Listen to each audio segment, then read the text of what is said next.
Chapter 116 Kindred Spirits on a Snowy Night, Deep in the Mountains.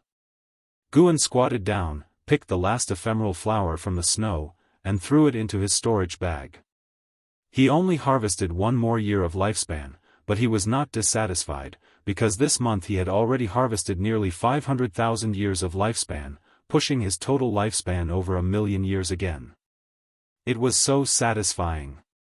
After tonight, there would be no more ephemeral flowers on the surface in the Taicang dynasty.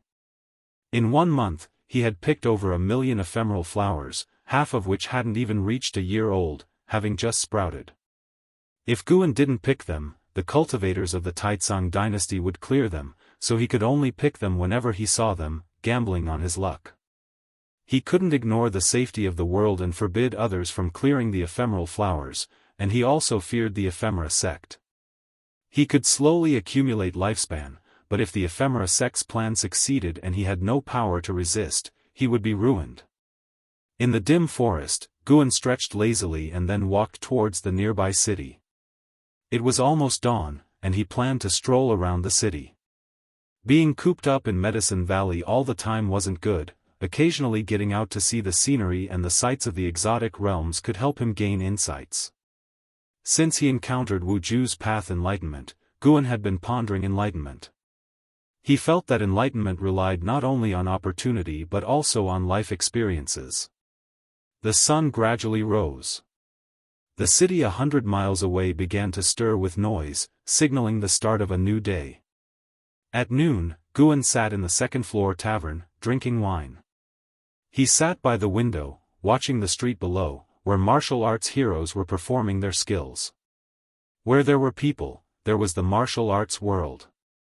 Even though everyone in the Taicang dynasty knew about the existence of immortal cultivation, 90% of people couldn't cultivate, which led to the birth of the martial arts world.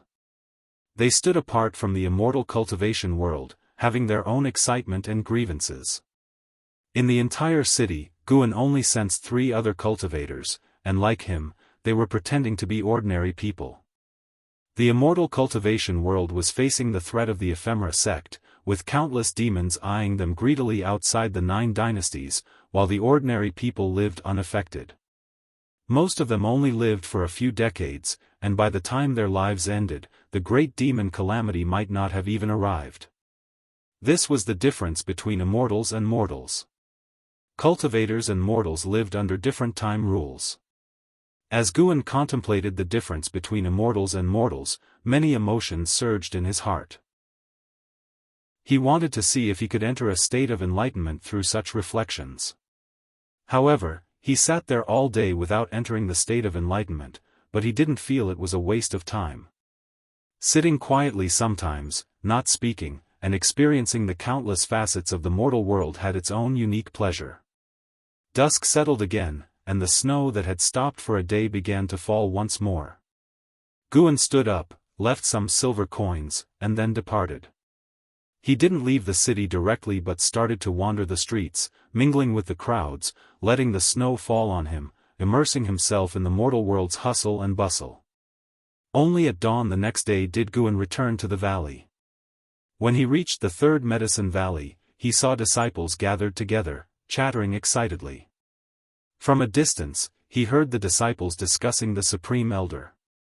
A Supreme Elder had returned. This news shook the entire Supreme sect. The identity of the Supreme Elder, who had lived for 1,500 years with cultivation reaching the heavens, had been revealed.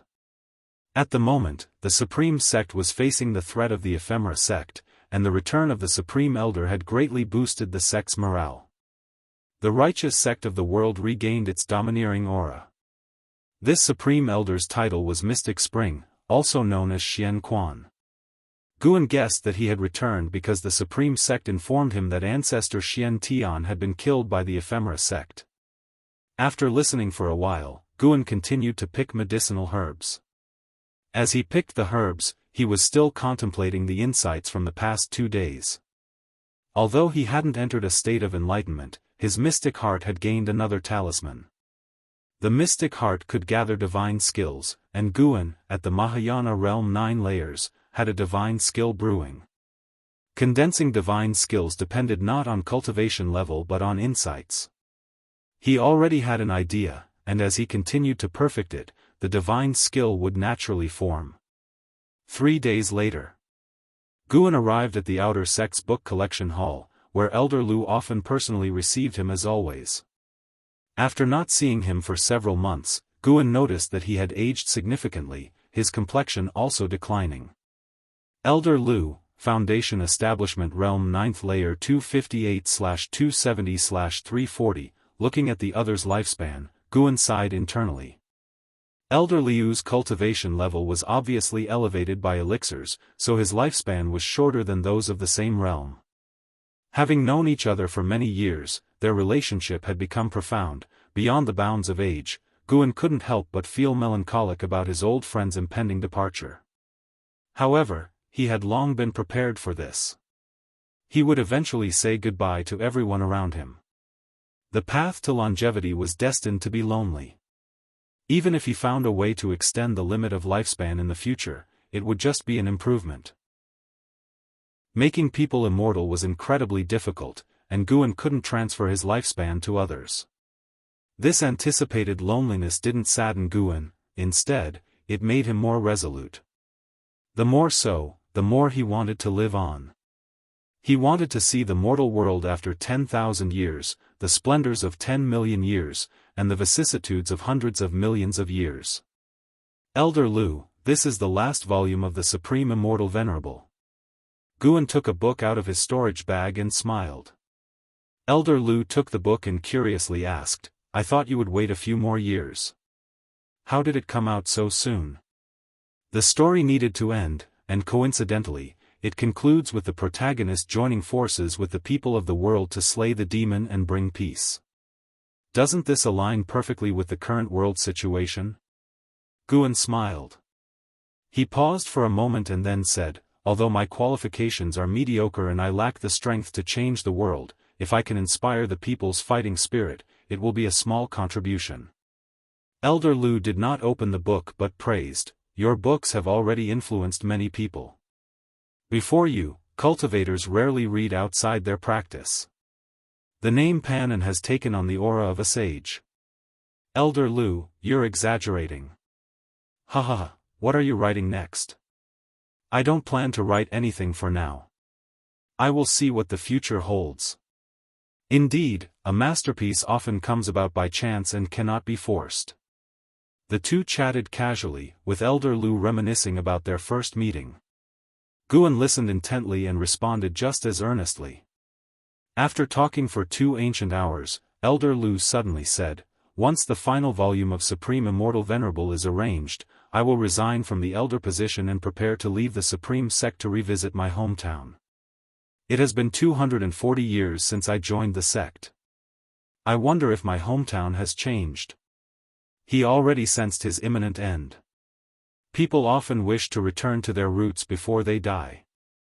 Guan couldn't help but think of Cheng Xiandan, who also left alone before his end. "I wish Elder Lu a smooth journey." Guan smiled gently as if unaware of Elder Liu's impending end. After bidding farewell to Elder Lu, Guan went to the elixir hall.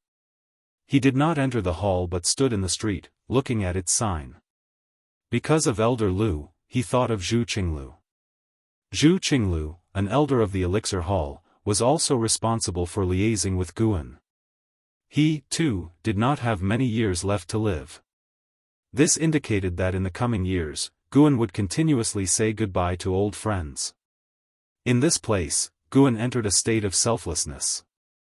He didn't know how much time had passed. Suddenly, Guan awoke, his vision returning, seeing a disciple standing in front of him. It was none other than Wu Ju, who had previously achieved path enlightenment. "Brother, are you all right?" Wu Ju asked cautiously. He had passed by and was drawn by Gu An's state, suspecting that Guan had entered a state of enlightenment similar to his own.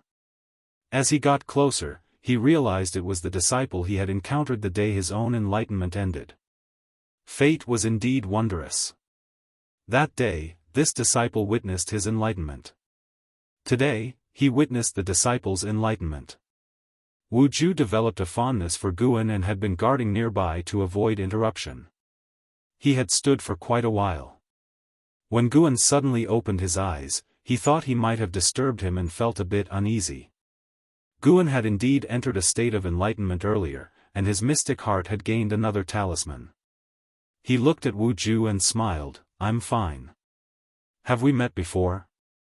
Wu Ju smiled and said, "Yes, back then I was under the tree, and you asked if I was alright, just like how I am asking you now." Guan cast a lifespan detection on him. Wu Ju, Foundation Establishment Realm 2nd Layer 63/280/1040, how did he gain another 500 years? Had this guy recently achieved enlightenment again? Who was this person really? This was ridiculously extraordinary. Han Ming had only achieved enlightenment once in his life, yet Wu Ju had done it twice in 2 months. You must have entered a state of enlightenment just now. Shall we find a place to talk? Wu Ju invited him eagerly. Guan didn't refuse, as it suited him well. Then, he followed Wu Ju to his private courtyard. After closing the door, they sat down to converse. Wu Ju became quite enthusiastic, actively sharing his experiences. He had been an orphan since childhood, brought to the supreme sect by his master. His master, an outer disciple, found him hanging on a tree while on a mission. His parents had abandoned him but didn't want him to be eaten by wild beasts, so they hung him on the tree. In the supreme sect, Wu Ju's spirit root qualification was mediocre, but under his master's protection, he had a good life. It wasn't until recently that his master was killed by a cultivator of the ephemera sect on a mission, news he got from his master's companion. He felt as if the sky had fallen. The very next day, the ephemera sect attacked. Watching the cultivators fight, Wu Ju was perplexed, not understanding why people had to fight to the death. In his confused state, he achieved enlightenment. After sharing his story, he looked at Guan and asked, "Brother Gu, what led to your enlightenment?" Guan replied, "My enlightenment was also related to life and death. An old friend I've known for decades is approaching his end." He spoke calmly, but Wu Ju sensed that he must have been deeply saddened. However, the reason for Guan's enlightenment made Wu Ju feel a deeper connection with him. "Brother Gu, don't share your enlightenment experience with others. After my enlightenment, I found that my energy absorption speed increased, and even my comprehension improved. My master always taught me to be humble and keep things to myself," Wu Ju said earnestly. Guan nodded, smiling inwardly. It seemed Wu Ju's master was someone with similar beliefs. But he thought Wu Ju's enlightenment wasn't simply due to sudden clarity. Enlightening twice because of his master's death? It didn't make sense. Chapter 117, Kill Him, Using a Sword? Guan exchanged epiphanies with Wu Ju, talking all the way until the next morning. Both of them benefited greatly. Before parting, Wu Ju reminded him once again not to reveal their epiphany to others. Seeing Wu Ju's caution, Guan smiled and promised. Wu Ju watched Guan leave, a smile spreading on his face. Having lived in the supreme sect for so many years, Guan was his first true friend. He had always been very self-conscious and didn't dare to communicate with others much. The only one he was close to was his master, so his master's death was a great blow to him. Wu Ju turned back to his room to continue cultivating, while looking forward to his next exchange with Guan. Guan stayed in the city for an hour before returning to the third medicine valley. After inspecting the valley, he hurriedly left again. After spending a short while in Mystic Valley, he came to the Mystic Heaven Cave Mansion. The Mystic Heaven Cave Mansion already had a lot of medicinal herbs planted, but it was still far from being filled. Guan planned to plant herbs above the 5th rank here, as it was his private territory, a place truly unknown to anyone. Though Jianghu and Sky Dragon knew about the 8 scenic caves, only he knew about the Mystic Heaven Cave Mansion. During the planting process, he felt the presence of a battle coming from the north. The aura of the 9 Nether Road was still there, lasting for several months. The 9 dynasties continuously sent cultivators to fight, temporarily curbing the chaos caused by the ephemera sect. This was normal. If the strength of the ephemera sect far surpassed the 9 dynasties, they would have swept across them long ago. Guan did not pay attention to the distant battle and focused on planting herbs. He could stay overnight at the Mystic Heaven Cave mansion, as it was already the end of the month. If Liya wanted to contact him, he could not afford to miss it. Since Guan and Liya made the agreement, Liya didn't appear on a mountain top at the end of the month to reveal his aura, possibly due to circumstances beyond his control. Yet, Guan was not anxious. He would come to the Mystic Heaven Cave mansion at the end of every month and use his divine sense to search for Liya's aura in the north. Thus, Guan finished planting all the seeds he brought and set up a formation. When night fell, he performed the 9 extremes yin-yang body, transforming into a shadow and heading north. Under the night sky, Liya, carrying the North Sea heavy sword, reached the mountain top. He looked ahead, the mountains stretched endlessly. The night sky was covered with dark clouds, obscuring the stars and moon. How far is this place from the North Sea mountains? I wonder if the primordial ancestor can find me, Liya thought worriedly. The old ancestor's voice sounded in his mind. The great cultivators of the 9 dynasties continue to appear, yet they cannot budge that female cultivator. When the main branch of the ephemera sect arrives, it will be even more dangerous. Even if the primordial ancestor comes, he cannot turn the tide. He too acknowledged that Guan was the primordial ancestor of the Li family, but he had no confidence in the ancestor. The primordial ancestor's cultivation level was higher than his own when he was alive, but the main branch of the ephemera sect also had such people, and not just one. After hearing this, Liya fell silent. He turned his head, spreading his divine sense, fearing that followers of the ephemera sect were tracking him. After confirming no one was following him, Liya put down the heavy sword and sat cross-legged. He placed the heavy sword on his legs, carefully stroking it, feeling the blade. He had already mastered a trace of the Taicang Divine shocking sword intent. The longer he delved into it, the more profound he found the swordsmanship. Once it was fully mastered, he would be unrivaled in his realm and even capable of cross-realm battles. The cold wind blew. Though there was no flying snow, it was still bone-chillingly cold. It was unclear how much time had passed. A figure appeared behind Liya, silently watching him. It was Guan, using the 9 extremes yin-yang body, observing Liya's swordsmanship accomplishments. Not bad, he didn't waste the swordsmanship accomplishment he had left behind. He is here, the old ancestor's voice sounded in Liya's ear, with a complex tone. Upon hearing this, Liya opened his eyes and turned his head. As soon as he saw Guan, he immediately stood up and saluted him with the North Sea heavy sword in hand. Now he could lift the North Sea heavy sword with one hand.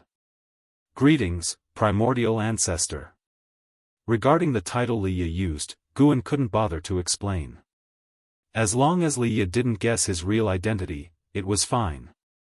Tell me about the ephemera sect, Guan said, his voice as usual with a changed tone. Liya began reporting the situation. Currently, all the followers of the ephemera sect were gathered at the entrance of the 9 Nether Road, numbering over 1 million. Every one of the ephemera sect's followers bore the ephemera seal, causing those wavering cultivators to be unable to escape. He mentioned the ephemera tree. Nearly every day, cultivators went to fight against the ephemera sect and ultimately died, becoming nutrients for the ephemera tree. Speaking of this tree, the fearless Liya's face too showed a trace of fear. Guan wasn't concerned about these. He was only curious about the strength of the strongest person in the main branch of the ephemera sect. Unfortunately, Liya didn't know either. After talking for half a day, it was all about the battles around the ephemera tree, without mentioning the situation inside the 9 Nether Road. I wondered why you came out secretly. Turns out it was to pass on information. It seems your backer is also helpless and unable to respond to you. A contemptuous laugh echoed, startling Liya, his face turned pale. he looked behind Guan. Only to see a scholar-dressed traveler of graceful crane walking out from the forest. Guan, with his back towards him, did not turn around. Shadow magic skill, I wonder which master from the Thousand Autumn Pavilion you are? Traveler of graceful crane asked with a smile as he took off the book box behind him, placed it in front, and began to search inside it. Before Guan spoke, Leia anxiously shouted, "Primordial ancestor, he is Traveler of graceful crane. It's him who previously captured my old ancestor's soul. He is very strong, you must not be careless." Guan turned his head slightly, glancing at Traveler of graceful crane. Traveler of graceful crane, Unification Realm 9th Layer 1209/3020/3030, Unification Realm 9th Layer, no wonder he spoke so arrogantly. With such cultivation, he could indeed roam freely in the Taicang dynasty. Guan slowly turned around, looking at Traveler of graceful crane rummaging through his things, not in a hurry, watching him perform. A grand Unification Realm 9th Layer cultivator needed to search for something by hand? This guy clearly thought he had Guan in the palm of his hand, deliberately messing with Guan and Li Ya's minds. Primordial ancestor? So you are family. In that case, I'll torture you to death in front of him to put an end to his wild thoughts, Traveler of graceful crane sneered coldly. Upon hearing this, Li Ya immediately moved to stand beside Guan, offering the North Sea heavy sword to him. To kill him, do I need a sword? Guan's hoarse voice sounded, making Li Ya pause, causing Traveler of graceful crane to halt his search. Traveler of graceful crane looked up at Guan. The two stood on a slope, with Guan standing higher. He couldn't see Guan's true face, but for some reason, looking at the opponent's posture gave him an uneasy feeling in his heart. He suddenly pulled out a scroll from the book box. When the scroll unfurled, terrifying magma erupted, blocking out the sky and blotting out the sun with a mighty force. Li Ya stood dazed, unable to react. Guan swiftly raised his right hand, flicking his finger to release a beam of light. It pierced through the terrifying magma, forcefully piercing Traveler of graceful crane's throat, blood spurting from the back of his neck. Traveler of graceful crane's eyes widened in disbelief. As his body leaned backward, a foot stepped on his back. Boom! The mountain quaked. Under Li Ya's watchful eyes, the formidable Traveler of graceful crane, who once made him despair, was trampled under the foot of the primordial ancestor, stone debris flying everywhere. Ugh! Traveler of graceful crane spat out a mouthful of reverse blood, desperately finding his spiritual power suppressed within his body, incapable of manifesting outside or casting spells for escape. He had never felt such suppression. Even a great mystic heart realm cultivator couldn't suppress him like this. Could it be that he had reached above the 5th level of the mystic heart realm? Traveler of graceful crane felt an absurdity. Boom! Boom! Boom! Guan started stomping, foot by foot on Traveler of graceful crane's back. More blood pooled beneath him, forming cracks in the mountain surface. Shrouded in dark purple demonic chi, Guan appeared like a demon god from the netherworld. Even Li Ya couldn't help but feel a tinge of fear in his heart. The primordial spirit of the old ancestor within him was also silent. After 9 stomps, Traveler of graceful crane had lost his combat ability. Guan's right foot ignited with Taicang true fire, attaching it to Traveler of graceful crane's body. He then stepped back, using his left hand to capture Traveler of graceful crane's primordial spirit, while his right hand picked up the book box beside him. Traveler of graceful crane's body was swiftly incinerated to ashes. Guan's figure vanished, leaving only a sentence, "From now on, survive at your best. There's no need to seek me out again." Li Ya stood on the slope, gazing at the ashes of Traveler of graceful crane, speechless for a long time. After quite a while, he couldn't help but ask in his mind, "Do you still think the primordial ancestor has no chance against the main branch of the ephemera sect?" The old ancestor didn't respond. Inside the mystic heaven cave mansion, Guan sat at a stone table, performing the soul-capturing skill on Traveler of Graceful Crane's primordial spirit. Indeed, Traveler of Graceful Crane was not from the 9 dynasties. He came from the main branch of the Ephemera sect, having arrived early on. 300 years ago, the main branch of the Ephemera sect descended upon the land of the 9 dynasties. He and several fellow disciples scattered, the others enacted the primary branch's major plan, searching for suitable puppet sects, while he traveled alone, seeking immortal opportunities. His actions were unique due to his core disciple status within the primary branch, possessing a prestigious background. 200 years ago, he encountered the mighty LV Badian, realizing he wasn't an opponent, so he avoided it, hiding away for 200 years. The main branch of the Ephemera sect came to the land of the 9 dynasties knowing it would be devoured by demons. In their view, the human race here was doomed and better be fed to the Ephemera tree. The Ephemera tree craved the spiritual power and flesh of human cultivators. If it could devour the humans of the 9 dynasties, it could transcend the heavenly destiny, reaching the legendary 9th rank. At that time, the Ephemera tree could open the 9 Nether Road anytime, providing convenience for the primary branch of the Ephemera sect to act, traveling wherever they wanted. Through Traveler of Graceful Crane's memories, Guan learned about the hierarchy within the primary branch of the Ephemera sect. Previously, he had slain Golden Spirit Venerable, one of the 100 venerables within the primary branch, each with a mystic heart realm cultivation level. The master of the primary branch had, 500 years ago, transcended the mystic heart realm to enter the legendary Mahayana realm. In other words, there was only one Mahayana realm cultivator in the primary branch of the Ephemera sect. 500 years could allow that branch master to reach the 9th layer of the Mahayana realm? Guan pondered silently. Several ancient hours later, he withdrew his divine sense, then finished Traveler of Graceful Crane off, claiming 209 years of lifespan. Guan's right hand rested on the book box, lightly tapping it with his finger, eyes flickering. No more waiting. Tomorrow, he would resolve the Ephemera tree below the 9 Nether Road to prevent any long-term worries. Anyway, if he didn't act, the primary branch of the Ephemera sect wouldn't just let it go.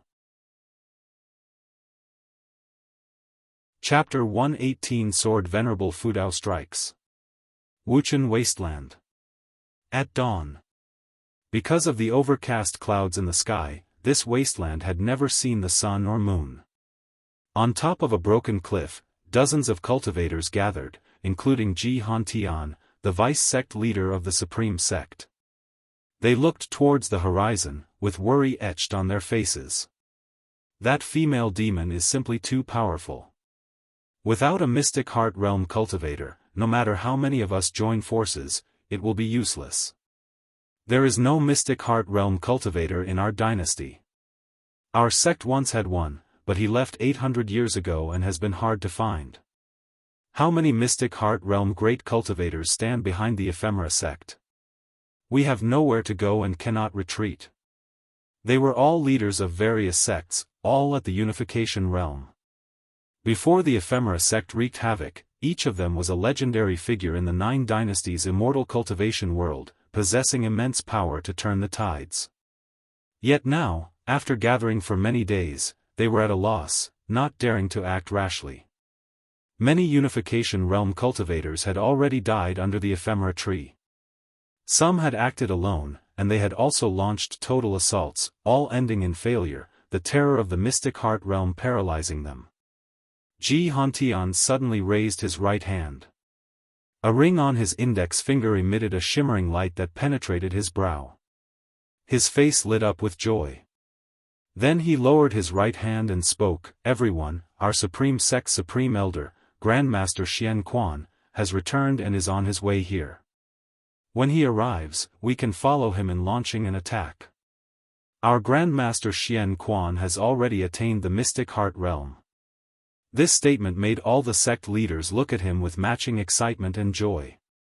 For a moment, the praises for the supreme sect rose one after another, making Jianghu stand up proudly.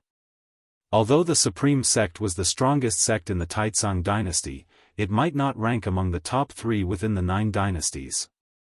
If they could achieve indelible merit in facing the calamity of the ephemera sect, they would surely become famous, attracting more families and cultivators in the future.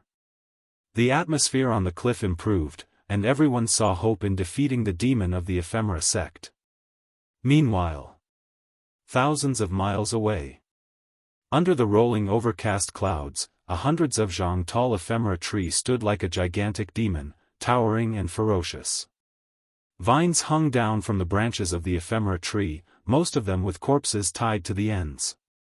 Some were not completely dead, their bodies trembling slightly, eyes filled with blood, veins bulging in their necks, a pitiful sight. Amid the crowd, Jiang Qiong's delicate brows furrowed as she looked at the hanging cultivators. She couldn't help but touch a blood-colored ephemera seal on her wrist, her heart filled with worry. If this continued, she felt she would either be killed by the 9 dynasties' cultivators or be absorbed by the ephemera tree. She couldn't just sit and wait for death. But what could she do? The ephemera seal restricted her freedom. Jiang Qiong looked at the middle-aged man beside her and transmitted her voice, "Father, do you still trust the ephemera sect?" The middle-aged man sitting next to her was her father, Jiang Lang, one of the pavilion masters of the Thousand Autumn Pavilion. He had not only brought Jiang Qiong but also many disciples to join the ephemera sect. Jiang Lang's face was sullen, and he didn't answer. How could he not know he had been played, but what could he do now? There were countless corpses of Unification Realm and Void Crossing Realm cultivators hanging from the ephemera tree. With his abilities, how could he escape? He turned to look in another direction, where 4 cultivators sat on the outskirts of the ephemera sect's million followers, their auras so oppressive that no one dared to act recklessly. At present, only those closely connected to the ephemera sect's higher-ups or trusted individuals could leave. Jiang Lang was neither. He belonged to sect hierarch Zhongliang. He should have enjoyed authority, but with Zhongliang's fall, his followers were scattered and imprisoned. Even if accepted, they weren't trusted. Seeing her father's expression, Jiang Qiong knew she couldn't count on him. Indeed. From the beginning, the only person she could rely on was herself. Jiang Qiong looked back at the ephemera tree, her gaze becoming resolute. She absolutely couldn't fall here. Just as this thought surfaced, a burst of light illuminated her face, making her eyes widen. Not just her, but everyone was illuminated. The rolling clouds above the ephemera tree suddenly dissipated, revealing a nearly 1,000-mile-wide opening, with sunlight and scattered snowflakes falling through. The black-clad woman sitting on the array platform looked up, her eyes flashing sharply through her mask. Not just her, but the 4 great cultivators at the edges of the million-strong ephemera sect also looked up. Under the sunlight, the ephemera tree began to tremble, seemingly disliking the sunlight. "Who are you, who dares to reveal yourself?" The black-clad woman stood up and shouted loudly, her cold voice echoing through the heavens and earth. A figure appeared out of nowhere high above the ephemera tree. It was Guan, performing the 9 extremes yin-yang body. Guan looked down at everyone below, catching sight of Jiang Qiong. From high above, the millions of followers of the ephemera sect looked like prisoners, sitting on the ground, with some cultivators standing on the outskirts, clearly there to guard the seated followers. Trusting the ephemera sect led to such a result. It truly was tragic. Guan swiftly cast lifespan detection on one after another. A 2nd layer Mystic Heart Realm, and 4 9th layer Unification Realm. The ephemera tree beneath him had the same limited lifespan as the previous ephemera tree he had seen, and it was only a bit over 500 years old. To grow so quickly, how many people had it consumed? Guan raised his right hand, conjuring a cyan sword shadow in his palm. "Bold!" The black-clad woman shouted angrily, killing intent flashing through her eyes as she appeared beside Guan in one step, a blood-red sword in her hand, slashing at Guan. The sword strike seemed to unleash thousands of evil ghosts towards Guan, blood light covering the entire sky in an instant. But it was only for an instant. Boom! The black-clad woman was sent flying, crashing through the ground after passing over the heads of 1,000,000 followers, her life or death unknown. This scene shocked everyone. How could it be? Everyone cried out in their hearts. During this time, the black-clad woman had fully demonstrated her immense power, appearing nearly invincible. No matter how strong or renowned the attacking cultivators were, they were easily suppressed by her. Such a powerful being had no way to resist in front of this person. Guan raised his left hand, and his index finger shot out a radiant beam, piercing through the swirling dust towards where the woman had fallen. An alert appeared in front of Guan. You successfully seized 47 years of Night Cultivator Fairies, second layer Mystic Heart Realm, lifespan. Not bad. Guan's left hand reached out again, capturing the mystic heart of the Night Cultivator Fairy from afar. The mystic heart scattered the rolling dust, fell into his hand, and then he stored it in his storage bag. The 4 ninth layer Unification Realm Great Cultivators guarding the edges of the 1,000,000 ephemera sect followers saw the situation was dire and immediately fled in different directions. Guan raised his hand, pointing 4 times. Breaking path divine light. 4 radiant beams shot out like falling stars. The gazes and divine senses of the 1,000,000 followers couldn't capture their trajectories, but everyone felt those 4 were doomed. The world fell into silence. The Thousand Autumn Pavilion has such a figure, Jiang Lang murmured. He was still in shock. Jiang Qiong was equally frightened. She was secretly glad she hadn't caused trouble in the Thousand Autumn Pavilion earlier. Sequential alerts appeared before Guan. He released the cyan sword shadow in his right hand, pointing the sword tip at the ephemera tree. Feeling the threat, the ephemera tree trembled, releasing the corpses as the vines floated upwards.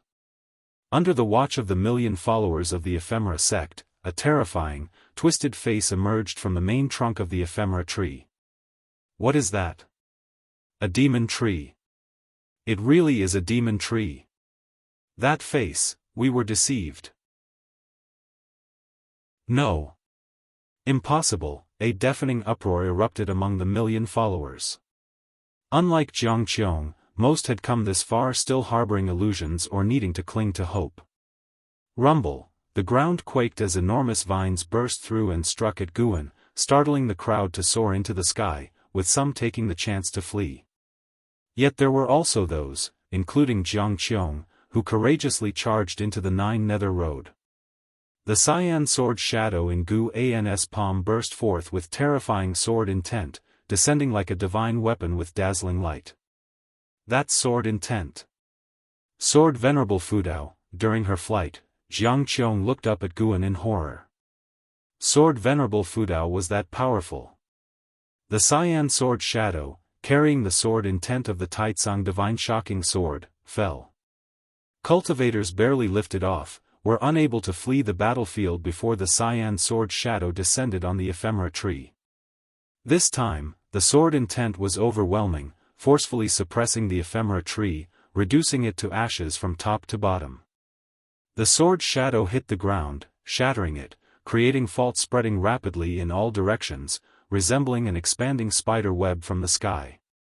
Guan watched Jiang Qiong escape into the 9 nether road without stopping her. After today, Jiang Qiong would struggle to survive even if she stayed. He sensed dozens of Unification Realm auras rapidly approaching from a distance and immediately vanished. As for the 1,000,000 followers, Guan had considered slaughtering them but feared many, like Yang Ni and Leah, had been deceived or forced into the sect, making causality too complex, and he feared killing innocents. Wanton slaughter would be no different from the ephemera sect. He didn't want to be seen as a great demon and later besieged by all. Yet, even so, his earlier sword had still killed many cultivators. That was not Guan's concern. Everyone must bear the consequences of their choices. Not killing them all was his way of exercising benevolence. Alert after alert appeared madly before Guan, who vanished from the spot. The ground continued to crack, dust rolling into the sky, billowing and vast. Ji Hantian and the others rushed in from afar. The wind mixed with dust blew in their faces, and their divine senses had already detected the destruction of the ephemera tree. Ha ha ha, our supreme sect sword Venerable Fudao has taken action. Ji Hantian couldn't help but laugh loudly, boasting of sword Venerable Fudao's strength. Another supreme sect's cultivator? The sect leaders were moved.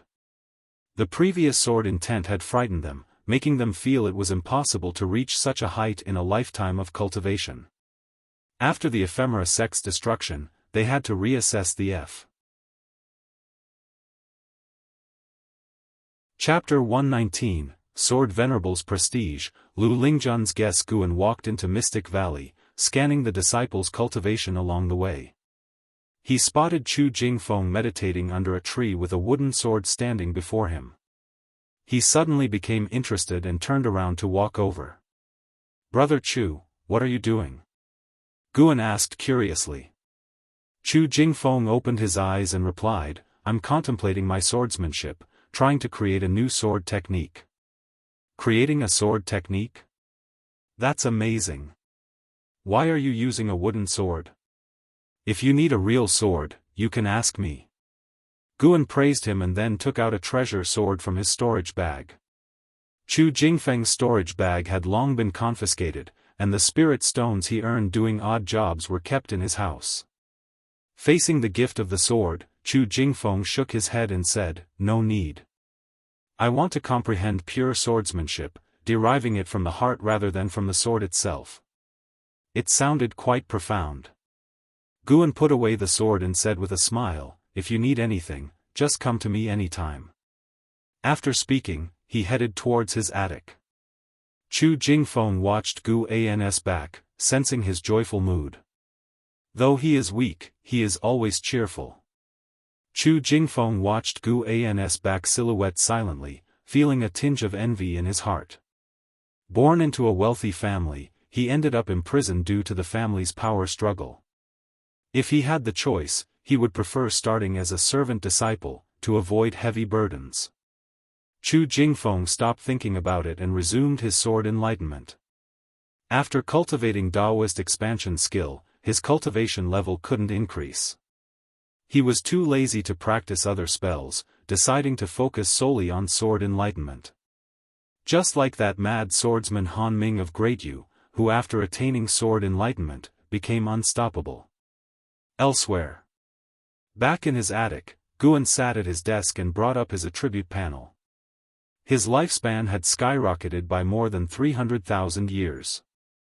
This meant that during the extermination of the ephemera tree, he had killed thousands of ephemera sect cultivators. Guan suddenly understood why there were so many demon cultivators. He tried hard to calm his emotions and maintain his original heart, not falling into the demon path. It's still better to grow flowers and herbs. The lifespan provided by Mystic Heart Realm great cultivators is equivalent to that of 5th-tier medicinal herbs. For him, the benefits of killing enemies were not much different from harvesting herbs and might even invite potential trouble. Guan took out the Green Hero Travelogue to shift his attention. Soon, he immersed himself in the love and grudges between the Green Hero and his beloved.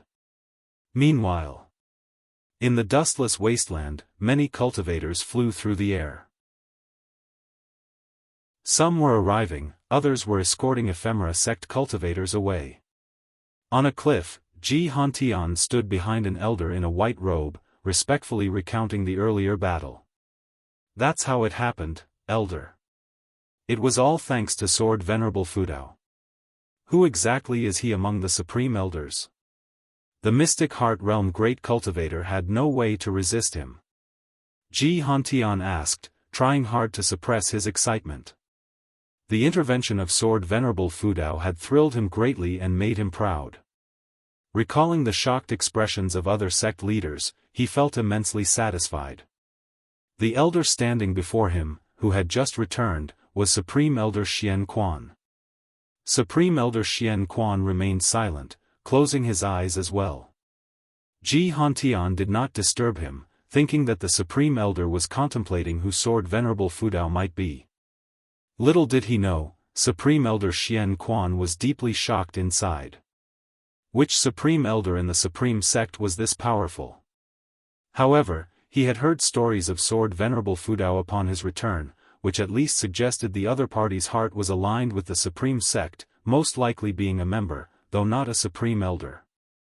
He had encountered similar situations overseas, where extraordinary talents would emerge in those super sects, stepping forward during the sect's crisis. This was known as the sect's great fortune. Could it be that the supreme sect also had such great fortune? Supreme Elder Xian Quan slowly opened his eyes and said, Sword Venerable Fudao hides his identity because he doesn't want to be disturbed. The more this is the case, the less we should probe into his identity. We should even find ways to protect his information. But his achievements must be widely publicized to strengthen his sense of belonging to the supreme sect. Otherwise, over time, he may leave, feeling that the supreme sect has no benefits for him and only drags him down. Elder, I think the same. I've already sent a message to the sect leader, asking him to publicize this matter, Ji Hantian said with a smile. The supreme sect had survived another catastrophe. According to ancient laws, it would rise triumphantly after a disaster. Go about your business. I'll check the entrance to 9 Nether Road. Perhaps this path could become an opportunity for the supreme sect. After saying this, Supreme Elder Xian Quan vanished into thin air. Ji Hantian turned around and left, preparing to discuss with other sects how to handle 9 Nether Road. As the year's end approached, Guan went to the outer gate city to find Wu Ju, bringing wine and roasted chicken. Seeing him, Wu Ju was delighted, pulling him inside. After closing the door, Wu Ju excitedly said, Brother Gu, why are you here? This was the first time anyone had voluntarily visited him, how could he not be happy? Just to see you, fearing you might be bored. Guan replied with a smile, though he truly wanted to see if Wu Ju had had any further enlightenment. Unfortunately, he had not. Guan wished to witness Wu Ju's continuous enlightenment, surpassing the supreme sect's geniuses. For him, enlightenment was optional. After all, he could increase his lifespan through other means. He considered enlightenment out of boredom and to see if he could find a way to help extend the lifespan of those around him. So far, enlightenment seemed quite difficult, not achievable merely through deep experiences or rich emotions. Wu Ju placed bowls and chopsticks on the table, while Guan set down the wine and roasted chicken, observing the room and noting no changes. Wu Ju's cultivation had risen from Foundation Establishment Realm 2nd layer at the end of his enlightenment to Foundation Establishment Realm 4th layer. How long had it been? His talent seemed higher than that limited by extreme longevity. Judging by his living environment, it appeared Wu Ju had not sought another master. By the way, have you heard about Sword Venerable Fudao's deeds? He single-handedly defeated the Ephemera sect, unbelievably. Thousands of fellow sects couldn't vanquish that demon, but he killed it in 2 moves. He's even more impressive than Guyu from the Supreme Immortal Venerable. While pouring wine for Guan, Wu Ju said with a smile. The Supreme Sect was already abuzz with Sword Venerable Fudao's legend, and not just Wu Ju, servant disciples from the Third Medicine Valley and Mystic Valley were discussing it. Visiting Tianya Valley a few days ago, Luo Han had also inquired about this. Of course I've heard, truly impressive. I wonder what he's like in person, Guan said with a laugh. The two began discussing Sword Venerable Fudao, toasting back and forth, quickly finishing a jar of wine. Wu Ju pulled out a secret book from his pocket, saying, Brother Gu, this is a fist technique I exchanged for all my savings. Take a look and practice it when you get home.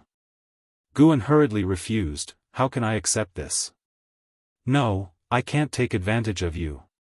What do you mean, take advantage? You're my only friend, and learning some combat techniques is never a bad thing.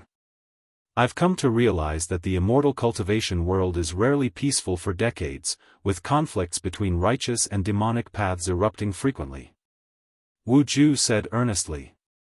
Hearing this, Guan had no choice but to accept. He began to read through the fist technique. Sunset Fist. After a quick look, Guan memorized it all and returned the secret book to Wu Ju. Wu Ju was stunned, asking, "So quickly? You don't like it?" Guan replied, "I'm not fond of fighting. This fist technique is too aggressive for me." Wu Ju smiled wryly, "When cultivators fight, it's a matter of life and death unless you stay in the supreme sect forever." "Huh, I really want to stay here forever." "Fine then." Not wanting to take advantage of him, Guan took out a swordsmanship book, saying, "I have a sword technique here, would you like to see?" "No need. Though I respect sword Venerable Fudao, I don't like using swords. Or rather, I don't like using magic artifacts in battle. I only trust my fists and feet." Wu Ju waved his hand, displaying his muscular arm. Guan chuckled and took out the Gale's Shadowless Leg's secret book, saying, "How about this one?" Wu Ju glanced at it, instantly unable to look away. "It sounds impressive, must be valuable." "No worries, take it. If you become important in the Supreme Sect one day, don't forget about me," Guan said. Hearing this, Wu Ju hesitated no longer, eagerly taking the book and reading it intently. Guan picked up his wine bowl, gazing at the focused Wu Ju. Who could imagine his demeanor 1,000 years from now? With the arrival of spring, the snow season extended, not ceasing even by the time of the spring festival. The third Medicine Valley became lively, with the attic area adorned with lanterns and festive decorations. The disciples were busy, their faces beaming with smiles. Guan sat at a long table in the courtyard, watching the bustling disciples with a smile.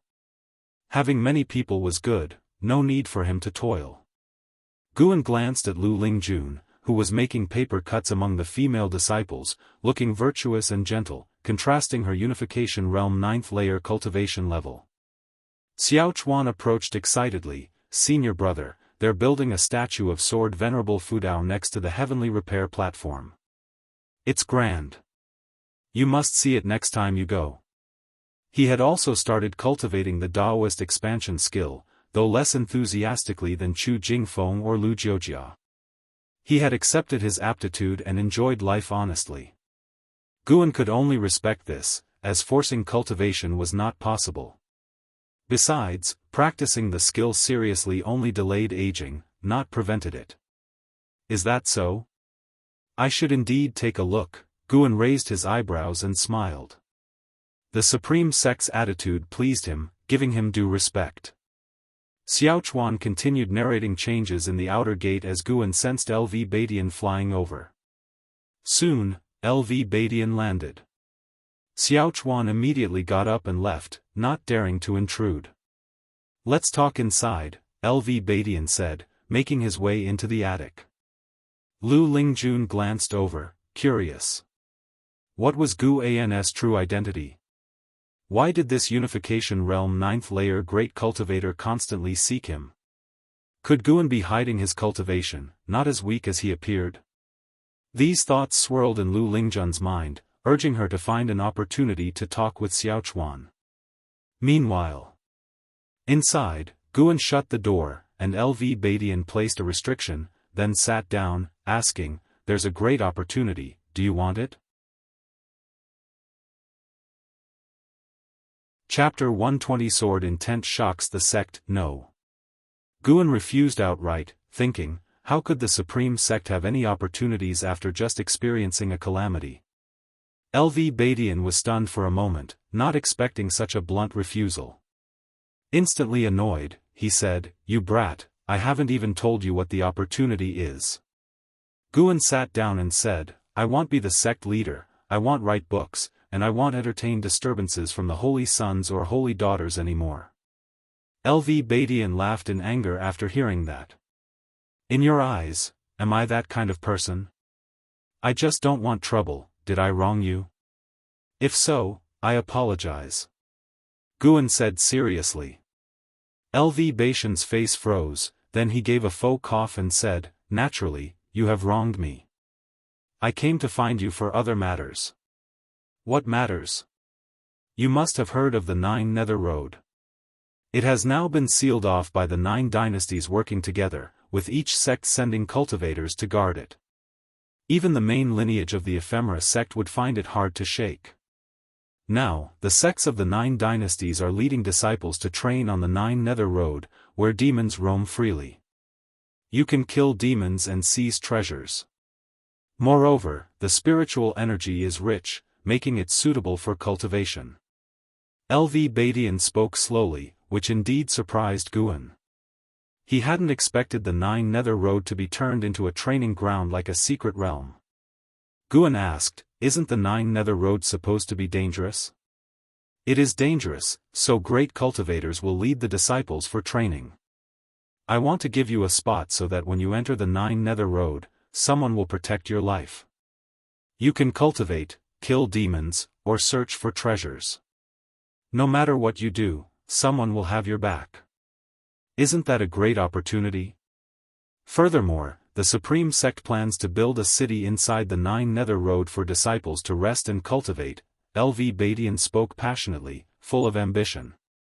He believed that if he developed the 9 Nether Road well, the Supreme Sect would soar to new heights, possibly entering its most prosperous period ever, and his status in the sect's history would rise accordingly. Guan listened carefully and thought it indeed seemed feasible. LV Badian seemed intent on changing a long-standing trend where cultivators would leave the 9 dynasties' lands after reaching the unification realm to seek opportunities elsewhere. LV Badian wanted to enhance the foundation of the Supreme Sect, making it stronger so future disciples wouldn't need to venture out for opportunities.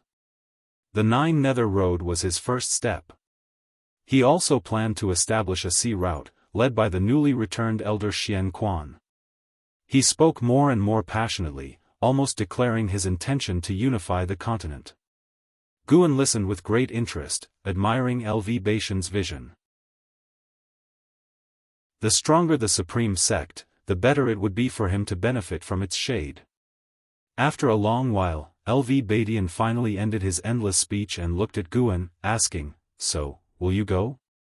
Guan shook his head and said, "I won't go. I need to stay and look after the Medicine Valley. Someone else can look after it as well. No, I can't relax. Honestly, I'm scared. I always feel the 9 Nether Road is very dangerous, and my combat ability is weak. I won't go. How about this, I give my spot to someone else, is that okay? You don't want to go, yet you want to give away your spot? I have contributed to the Supreme Sect too. This huge Medicine Valley, I didn't embezzle anything. Shouldn't you reward me?" Looking at Gu An's righteous look, LV Badian shook his head and smiled. After thinking about it, he still agreed to Gu An's request. Giving the spot to someone close to Guan would still increase Gu An's sense of belonging to the Supreme Sect. LV Badian didn't believe he couldn't hand off the sect leader position. He was determined to give it to Guan. In the long run, Guan would eventually accept it. Thinking of this, LV Badian smiled, filled with anticipation. How do you think the Supreme Sect can become the #1 sect of the 9 dynasties? LV Badian suddenly asked, wanting to test Guan while guiding him toward the mindset of a sect leader. Guan answered directly, "Using force won't work, it easily accumulates hatred. We can use cultural infiltration." Just like the previous Outer Sect conference, the Supreme Sect could host various conferences in the future, such as formation, alchemy, sword competition, talisman crafting, etc.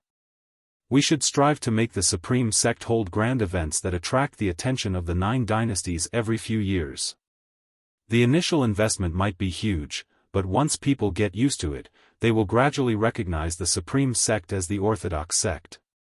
Imagine, if you just stepped onto the path of the sword cultivator and heard that the Supreme Sect sword competition was a must-attend event, an opportunity to make a name for oneself, you would subconsciously think that the Supreme Sect holds a high position in the sword Dao. When people frequently mention the Supreme Sect, or when the Supreme Sect becomes the most frequently mentioned sect by the populace, the Supreme Sect won't be far from becoming the greatest sect. Of course, the sect's own strength is the most important. Guan spoke eloquently. After hearing LV Badian's long talk, he decided to pontificate. LV Badian soon became absorbed in listening, and seeing him paying close attention, Guan became even more enthusiastic, discussing the details. It couldn't just be competitions of strength, it would be best to have other competitions of skills. These events could be held in different outer sect and inner sect cities, driving the economic development of these cities. He even proposed establishing various societies among the disciples, such as the Elixir Society and Swordsman Society, to facilitate disciple exchanges and allow disciples with leadership skills to hone their abilities. LV Badian was astonished. This boy writing, Investiture of the Gods, wasn't a coincidence, he truly had great talent inside.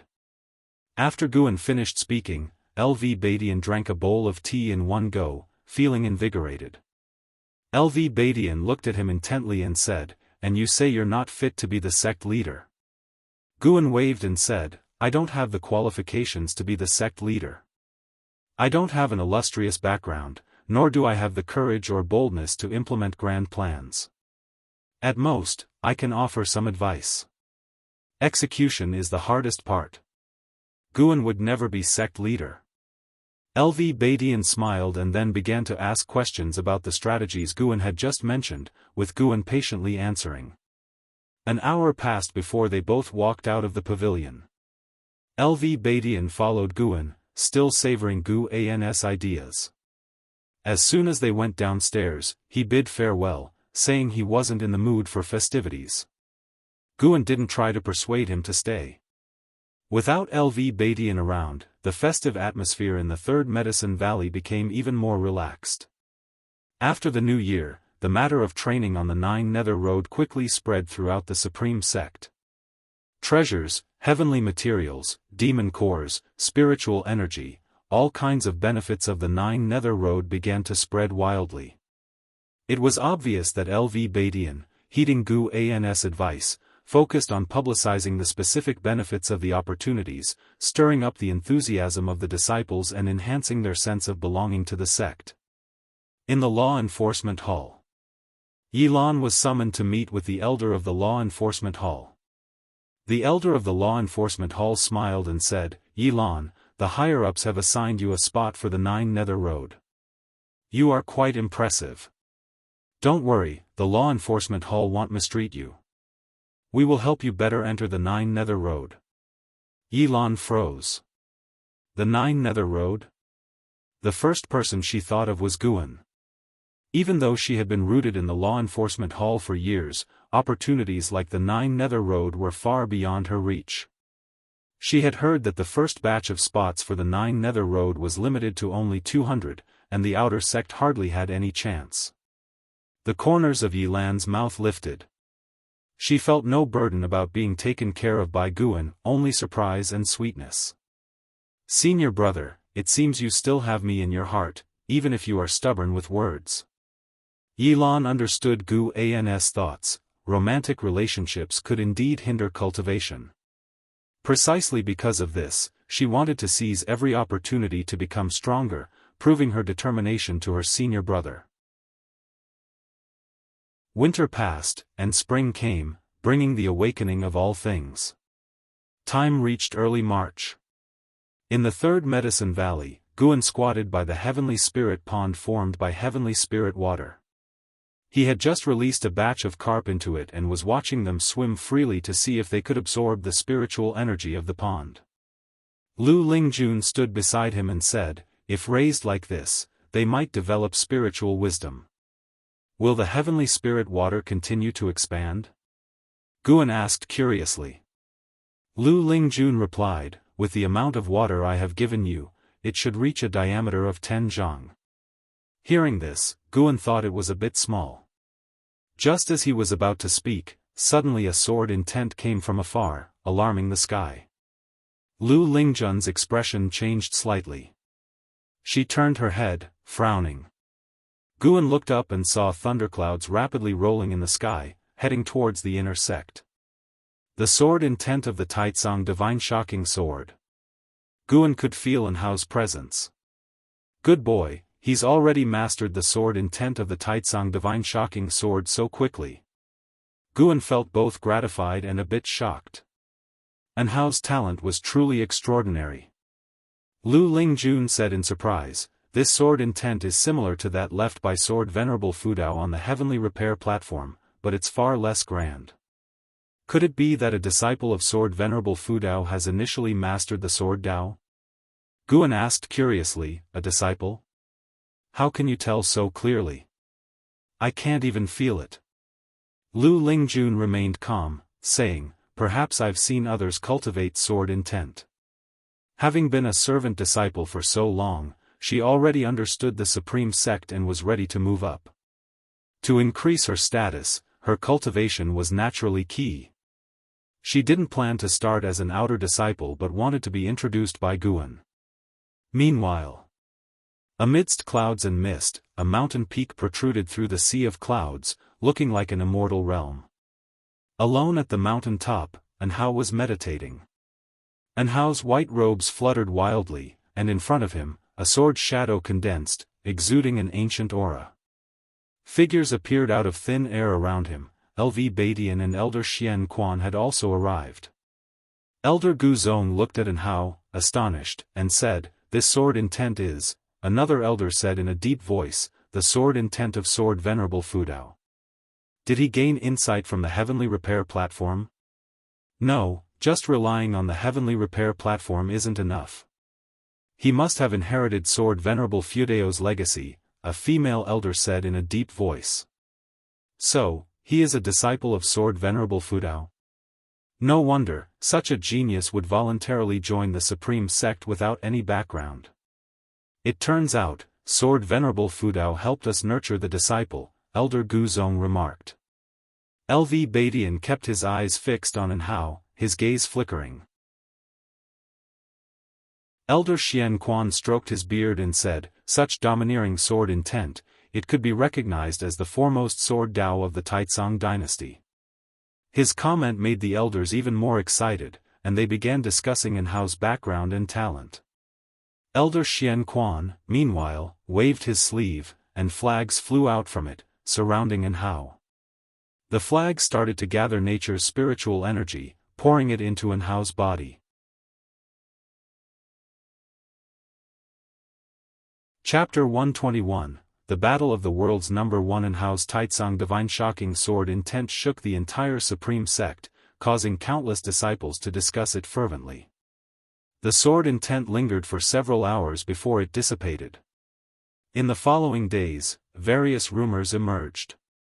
The only certainty was that the pressure came from a sword intent, which led to an increasing number of sword cultivators gathering at the Heavenly Repair platform. Gu An's days had been quite peaceful. He moved between the three medicine valleys, occasionally visiting the Mystic Heaven Cave mansion at night, and spent the rest of the time enjoying life. In the blink of an eye, half a year had passed. Guan turned 62 years old. The news of Sword Venerable Fudao's eradication of the ephemera sect demons had just truly spread throughout the immortal cultivation world. Guan often heard people in the outer sect talking about it, and Sword Venerable Fudao had already earned the reputation of being the foremost sword cultivator of the Taicang dynasty. Some even thought he was the best in the world. That day at noon, Guan stood at the edge of the Heavenly Repair platform, looking at the 100-foot-tall stone statue ahead, feeling pleased. This 100-foot-tall stone statue was the divine statue of Sword Venerable Fudao, crafted in the posture of Guan performing his 9 extremes yin-yang body. The demonic qi around him was sculpted into an aura. The statue had one hand pointing diagonally and the other holding a sword, exuding an imposing air. At this moment, it wasn't just Guan who was observing the divine statue of the Sword Venerable. There were also over a dozen others gazing up, each discussing among themselves. Listening to their words of admiration for Sword Venerable Fudao, Guan felt even more delighted. Fame across the world, who wouldn't want that? Guan wanted it too, but he feared others discovering his life-stealing ability, so he kept a low profile. However, being able to make a name for himself under another identity still satisfied his vanity. Sword Venerable Fudao may indeed be the foremost sword cultivator of the Taicang dynasty, but he is not necessarily the best in the world. A voice drew Gu An's attention, as well as the gaze of many disciples around. The speaker was a man in blue attire, holding a folding fan. With an elegant demeanor and a handsome, calm face, it was as if the outrageous words just now hadn't come from his mouth. A burly inner sect disciple looked at the man in blue and said in a deep voice, "Oh? Then pray tell, who is the best sword cultivator in the world?" By now, Sword Venerable Fudao was the pride of all Supreme Sect disciples, and they wouldn't tolerate any questioning. The man in blue responded, "In the westernmost land, within Tianwei, there is a sword cultivator called Daoist Tianjian. 700 years ago, he was the foremost sword cultivator of Tianwei. He later retreated into the deep mountains, focusing solely on sword enlightenment. Not long ago, a sword intent erupted in Tianwei, proving he is still alive. If not for Sword Venerable Fudao's swift action, it would have been this senior who ended the ephemera sect. Tianwei, one of the 9 dynasties, located at the far west, constantly plagued by demons, yet its territory was even more extensive than Taicang, a testament to Tianwei's might. Guan sensed that this person's cultivation level was hidden. On the surface, he appeared to be at the core formation realm, but had actually reached the divinity transformation realm. He cast a lifespan detection. Xia, Divinity Transformation 2nd Level 289/800/1300, Concealed Cultivation, and boasting of Tianwei cultivators, this rascal must not be a disciple of the Supreme Sect. Guan remained silent, watching as the surrounding disciples verbally attacked Xia. Xia remained indifferent, facing the insults and slanders with calmness. Daoist Tianjian was indeed formidable and once renowned throughout the world. But that's ancient history.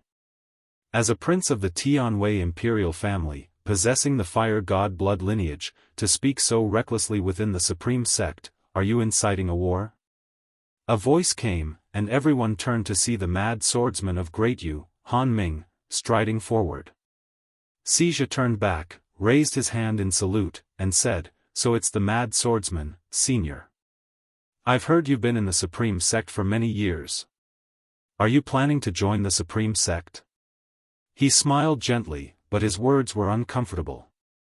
"Humph, boy, if not for the favor your father, the Emperor, granted me, you'd be a corpse now.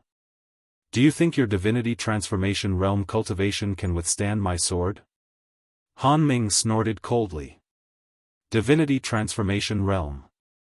Upon hearing this, the disciples who had previously insulted Xia all turned pale and retreated. Since that's the case, there's no need to pretend anymore. Xia smiled, then looked around and shouted, "I am a disciple of Daoist Tianjian, a prince of the Tianwei dynasty, Xia. Today, I am here on behalf of my master to issue a challenge. In 3 months, my master will personally arrive at the heavenly repair platform to seek instruction in swordsmanship from Sword Venerable Fudao." His voice echoed beneath the sky, audible to the entire city. Someone wanted to challenge Sword Venerable Fudao? Han Ming smiled. He was the first sword cultivator to seek instruction from Sword Venerable Fudao, reminding him, the ephemera sect has great cultivators beyond the unification realm. "Does your master have such a level?" Xia closed his fan and smiled. "Of course, originally my father, the Emperor, was going to ask him to deal with the ephemera sect. Unfortunately, he was a step too late." His tone was arrogant, as if Daoist Tianjian's victory over Sword Venerable Fudao was assured, further displeasing the Supreme Sect disciples. An elder appeared beside Xia out of thin air, said a few words using sound transmission skill, causing Xia's face to change slightly. He snorted, "Let's go.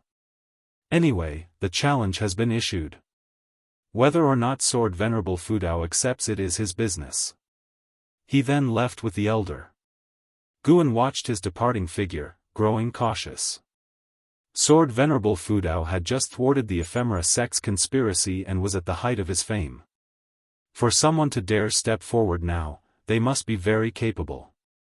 Guan didn't dwell on it and turned to leave the heavenly repair platform, intending to check on Wu Ju. A month ago, Wu Ju's maximum lifespan had increased again, making Guan even more interested in him and curious about the potential limit of his lifespan. Third Medicine Valley, inside a loft. LV Badian scoffed, Tianwei is quite ambitious, wanting to suppress the supreme sect to seize control over the Nine Nether Road. Though strong, Daoist Tianjian is courting death by coming to the supreme sect. A month had passed since Xijia issued his challenge, and the upcoming duel had spread throughout the Taicang Immortal cultivation world. Cultivators from various sects and regions were flocking to watch. LV Badian seized the opportunity to promote the Golden List in various cities. The so-called Golden List was a ranking of the world's most talented individuals under the age of 500, encompassing the 9 dynasties. It caused quite a stir. Guan worriedly asked, will there be internal strife among the sects of the 9 dynasties? You can rest assured, the demon calamity is imminent, and no one dares to act recklessly. Furthermore, the main lineage of the ephemera sect may cause chaos on the Nine Nether Road. At that time, the sects of the 9 dynasties must unite. Otherwise, one-on-one, none can guarantee the defeat of the main lineage of the ephemera sect. That's precisely why Tianwei asked Daoist Tianjian to act, in the name of sparring to suppress us. LV Badian waved dismissively. Guan asked again, if Sword Venerable Fudao kills Daoist Tianjian, won't it trigger a war? Just when Han Ming had come, now another one. Guan couldn't tolerate it. This time, he needed to strike, preventing such troubles from arising continuously. Naturally not. If even Daoist Tianjian is dead, Tianwei will only be more wary of the supreme sect. It's best if Sword Venerable Fudao slays Daoist Tianjian. LV Badian snorted, a fierce look on his face. Guan suddenly remembered that this guy had once been impeached by the Hall of Elders due to his tyrannical behavior. LV Badian's tone shifted, and how is a disciple of Sword Venerable Fudao? Do you think his appearance in front of me is a reminder from the Sword Venerable? A reminder of what? A reminder that my position as sect leader is unstable. LV Badian's eyes turned deep, and his tone became elusive, making it unclear what he was thinking. Guan couldn't help but laugh and said, if that's the case, hasn't Chu Tianqi already perished? LV Badian asked, do you think he hasn't? And Hao is exceptionally talented and must be favored by Sword Venerable Fudao. If it were you, would you send your most beloved disciple to a rival to become a sword? Guan felt LV Badian was getting delusional. You have a point. LV Badian smiled. Seeing his smile, Guan's heart skipped a beat. Wait. Why was he asking him? LV Badian continued, and Hao's talent is so strong that once he fully grows, it will be easy for him to earn the respect of the entire supreme sect, just like that true inheritor. Kid, if you don't become sect leader, the position will be his. Wouldn't that be better? I don't want to be sect leader anyway. Guan shook his head, and LV Badian smiled, saying no more. Then, Guan inquired about Yilan's situation. The first group to venture into the Nine Nether Road had already set off. LV Badian reassured, don't worry, I personally instructed the leading elder to take care of her. With the Qinghong sword, Guan could always sense Yilan's situation. However, he would only intervene in her moments of peril. Normally, he didn't want her to be neglected or bullied. The two chatted a while longer. Before leaving, LV Badian left a book. After LV Badian left, Guan picked it up to read. Defying Fate Divine Skill. At dusk. Leah, carrying the North Sea heavy sword, walked to the edge of the heavenly repair platform, gazing at the divine statue of Sword Venerable Fudao with barely hidden excitement in his eyes. Ancestor, the primordial ancestor is indeed Sword Venerable Fudao. Leah screamed in his heart. The ancestor was also shocked, sighing, I thought he was, the demon of the Thousand Autumn Pavilion? I told you, our primordial ancestor can't possibly be a demon cultivator. Leah was overjoyed. On his way here, he had already learned about Daoist Tianjian's challenge, so he came to the heavenly repair platform to admire the image of sword Venerable Fudao, discovering that he was indeed the primordial ancestor of the Li family. He began to look forward to the upcoming duel. "Why don't you go see your junior brother Gu?" the old ancestor's voice teased. Li replied in his mind, "I won't disturb him. My recent experiences aren't worth sharing. I'll wait until I've mastered the Taicang Divine shocking sword. Besides, the Supreme Sect is about to launch the Golden List. I must make a name for myself in the Golden List ceremony." His tone was full of confidence. After consuming the Dragon Image Divine Primordial and learning the Taicang Divine shocking sword, his confidence had soared. 7 steps away, a figure approached, also starting to gaze up at the divine statue of sword Venerable Fudao. Wu Ju. He looked at the divine statue of sword Venerable Fudao, his eyes filled with sorrow. "Master, you always respected sword Venerable Fudao. It's a pity you can't witness the upcoming duel." Wu Ju thought silently, contemplating deeply. Gradually, he began to enlighten the path. Li, after watching for a while, turned to leave. "Wait," the old ancestor's voice suddenly rang out.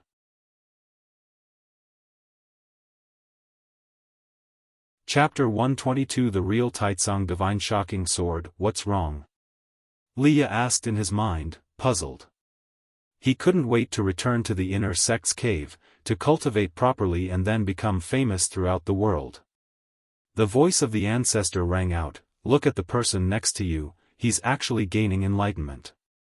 His tone was heavy, even carrying a hint of shock. Gaining enlightenment? Li was confused, unable to stop himself from turning his head to look. His gaze quickly fell on Wu Ju. Wu Ju appeared very out of it, starkly different from the energetic disciples of the Supreme Sect around him. Was he gaining enlightenment? What kind of enlightenment? Thinking about a cultivation technique? Li asked in his heart. The ancestor replied, "Gaining enlightenment is a special state, something one can encounter but not seek. During the process of gaining enlightenment, one can feel the heaven and earth true meaning, which leads to a transformation in both comprehension and physical aptitude. Those who can gain enlightenment, even if only once, can defy fate and rewrite their destiny. Even I have never gained enlightenment. I have only seen a friend of mine who had.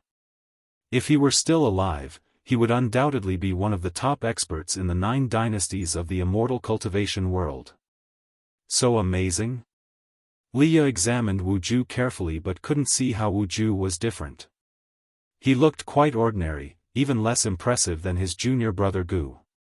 At least his junior brother Gu was handsome and easily likable. The Supreme Sect truly hides dragons and crouching tigers. Not to mention LV Xian and Ji Xiaoyu, the cultivation speed of Anhao is unprecedented in history. Anyway, I've never heard of such a prodigious talent before. Now you encounter someone gaining enlightenment. The younger they are when they gain enlightenment, the greater their potential. This boy looks about your age. In the future, he will probably soar to great heights. The fortune of the Supreme Sect is unstoppable." The ancestor's tone was filled with emotion. He also felt pressured. Remembering his promises to Li, he was filled with shame. He had promised to help Li ascend to the peak of immortal cultivation and become number 1 in the world. But seeing LV Xian and Ji Xiaoyu, and hearing the legends of Anhao, he felt the pressure. The talent of these 3 was too exaggerated, and their backgrounds far surpassed Li Ya's. The ancestor thought he couldn't provide Li with an advantage in cultivation resources. It's a good thing that the Supreme Sect is so powerful. With rivals, I have something to look forward to, Li thought confidently, leaving the ancestor unsure of how to respond. After a long time, the ancestor finally spoke, "Just stay nearby. When he wakes up, ask him if he has a master. If not, accept him for me." "Huh? I accept him as a disciple?" "Of course not, he will be my disciple." What do you mean? If he is your disciple, isn't he my ancestor? Be content. Without my help, you wouldn't even have the qualifications to compete with such a genius. The ancestor said rudely. Although Liya was annoyed, he didn't argue back. He began to wait, while contemplating the sword intent of the Taicang Divine shocking sword. He waited for an entire night. The next morning, Wuju finally woke up. He had gained enlightenment more than once, so his expression remained calm. He turned to leave, but Liya stopped him. Brother, do you have a master? Liya asked directly. Wuju's eyes flashed with coldness. He bypassed Liya and walked toward the stage. Liya blocked him again, which made Wuju furious. He raised his hand to push Liya away. Liya's physical body was strong, he was not afraid of this Foundation Establishment realm cultivator. Wuju's right hand pressed against Liya's shoulder. Feeling the strength of his opponent, he clenched his fist and pushed hard. Liya was caught off guard and was pushed back 2 steps. Before he could react, Wuju controlled his sword and flew away, making it difficult for Liya to chase him since causing trouble in the city was prohibited. How is this possible, such great strength? Liya was shocked and bewildered. The ancestor sighed in his heart, it's a pity, don't chase him. Avoid making enemies. Liya lost his smile. As a core formation realm cultivator, he had been pushed away by a Foundation Establishment realm cultivator. He had taken the dragon image divine primordial, a treasure pursued by the demon clan. It was too humiliating. No way. I'm still not strong enough. Liya clenched his fists, his arrogance disappearing. In autumn, the outer gate city became bustling with activity. Guan and Wuju gathered in an inn, drinking and chatting, waiting for the upcoming battle. Wuju was complaining to Guan about meeting Liya last month. At the mention of Liya, he became furious, feeling that Liya had insulted him. Guan nodded after listening, saying, indeed, it's quite odd. Asking such a question out of nowhere, never mind. Don't think about him, he is just a passerby in your life. You will become a genius eventually, why bother with such a small role? Although the person Wuju spoke of was a bit despicable, Guan thought it wasn't worth holding a grudge. Wuju didn't need to worry about such small matters. When Wuju grew up, he couldn't imagine. Would he kill anyone he disliked? He didn't want Wuju to become such a person. Wuju nodded, saying, naturally, I won't hold a grudge. I'm just venting to you. You know, you are my only friend. Guan asked, when will you reveal your talent? The inn was crowded, most people were chatting about sword Venerable Fudao and Daoist Tianjian, not paying attention to them. Hearing Gu An's question, Wuju shook his head, it's fine just like this. He didn't trust others, especially since there had been internal strife in the supreme sect before. The former sect leader even conducted a blood sacrifice on his disciples, making him wary of the supreme sect. Guan took a storage bag from his waist and handed it to him. Wuju was suspicious, took the storage bag, and probed inside with his divine sense. His face turned pale, quickly pushing it back, saying, Brother Gu, I can't accept this, how do you have so many? He had always thought Guan was an ordinary, lowly disciple like him but didn't expect Guan to have so many elixirs. Guan smiled, I am the Valley Master of Medicine Valley. These are elixirs I have refined. Just accept them. I'm not too eager to become strong. I fear fighting the most. Growing flowers and plants is my joy, so the elixirs suit you better. When you become strong, you must protect me. But, this is too much, Wuju hesitated. You said I'm your only friend. Just accept it. If you feel bad, consider me your elder brother. An elder brother is like a father. As your teacher, I will take good care of you. I have plenty of elixirs. Guan made funny faces, making Wuju smile and glare at him. I'm 2 years older than you, I should be the elder brother. Forget it, your temperament is not as mature as mine." They began to bicker, and the smile on Wu Ju's face grew wider. In the end, Wu Ju accepted the storage bag, secretly vowing to never let anyone bully Guan in the future. They continued drinking. After 30 minutes, a loud voice echoed through the outer gate city. "I, Daoist Tianjian, have come to challenge the sword of sword Venerable Fudao of the Supreme Sect." As the voice fell, a vast, majestic sword intent enveloped the entire outer gate city. Wu Ju's expression changed immediately, turning to look. Guan had already sensed Daoist Tianjian's presence, so he remained unmoved. Daoist Tianjian was indeed very strong, even slightly stronger than the Night Cultivator Fairy of the Ephemera sect. He was estimated to have the cultivation level of the 4th or 5th layer of the Mystic Heart Realm. Reaching the Mystic Heart Realm, a small realm gap was difficult to surpass. No wonder Daoist Tianjian dared to come. Guan stood up, saying, "I just remembered I have something to do at the Elixir Hall. I need to quickly get it done so I can watch the battle between Sword Venerable Fudao and Daoist Tianjian. I'll come find you afterward." With that, he hurriedly left. Wu Ju didn't have time to stop him. After going downstairs, Wu Ju leaned out the window and shouted, "Hurry up." Guan waved without turning back and quickly disappeared around the street corner.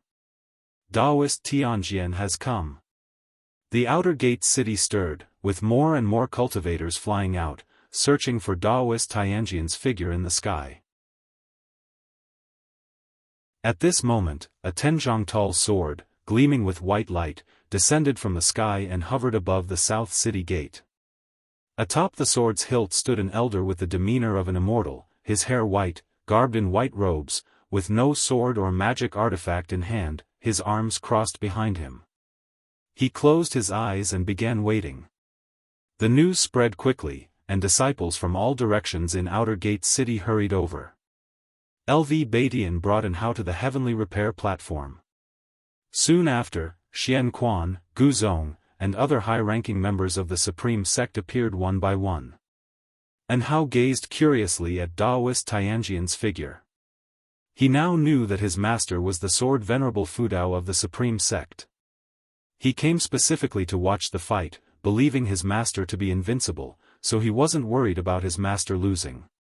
He just wanted to see how Daoist Tianjian would lose. Xian Quan stroked his beard, feeling emotional, such profound sword intent and deep Dao level, as formidable as ever after 1,000 years. He and Daoist Tianjian were cultivators from the same era, having witnessed Daoist Tianjian's prowess, so he didn't underestimate him. The figures on the heavenly repair platform rapidly multiplied, and the vast platform quickly became crowded. Liya also arrived, standing on a rooftop, observing Daoist Tianjian from afar. Daoist Tianjian's aura was too overwhelming, giving people the feeling of facing an immortal descending to the mortal world, far surpassing the traveler of graceful crane. This made Liya somewhat nervous. "This old guy is something else," Liya remarked in his heart. Indeed, he might be above the unification level.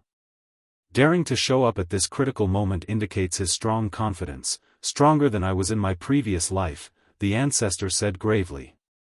"Stronger than you, again?" Liya really wanted to retort but held back. The ancestor could hear his thoughts, causing an awkward silence between them as they waited for Sword Venerable Fudao to appear.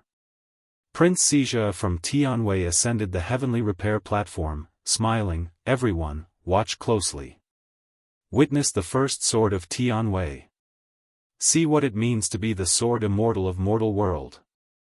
Hearing his words, the disciples of the Supreme Sect were displeased, but the presence of Daoist Tianjian was too strong. Under his watchful eyes, they didn't dare speak boldly. Time passed. Shenzhen also came. She stood on a rooftop, taking out a pen and paper, eyes filled with anticipation as she looked at Daoist Tianjian.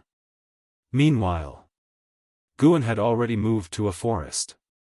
Sitting under a tree, he pondered how to defeat Daoist Tianjian. Rarely taking action, it had to be a grand display under so many eyes. Guan looked at the leaf in his hand, then suddenly threw it to the ground, muttering, "Never mind, just let them witness the real Taicang Divine shocking sword."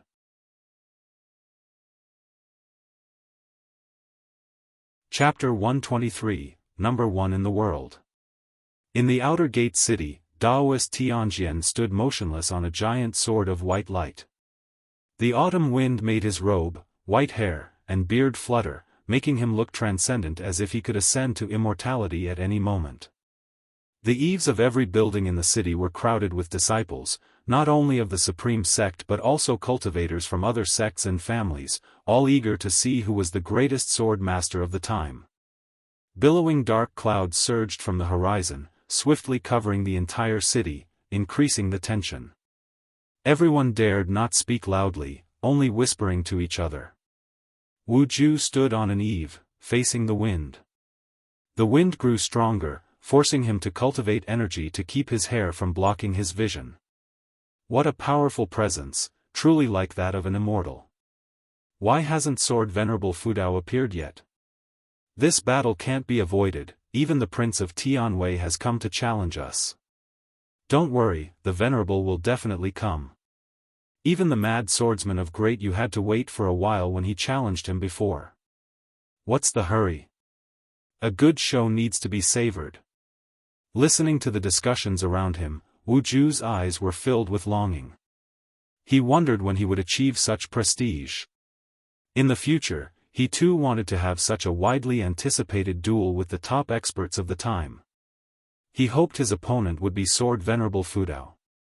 Boom! The dark clouds suddenly changed, and thunder roared. A majestic celestial force descended, enveloping the outer gate city. "He's here," Xian Quan said softly, drawing the eyes of those around him. And Hao was particularly excited, clenching his fists. Daoist Tianjian, standing on the giant sword of white light, also opened his eyes. He looked up at the boundless thunderclouds. The thunderclouds covered the entire sky, with lightning bolts like writhing dragons, making countless cultivators feel the pressure, as if a great catastrophe was impending. Thunder roared continuously, and the wind howled through the heavens and earth.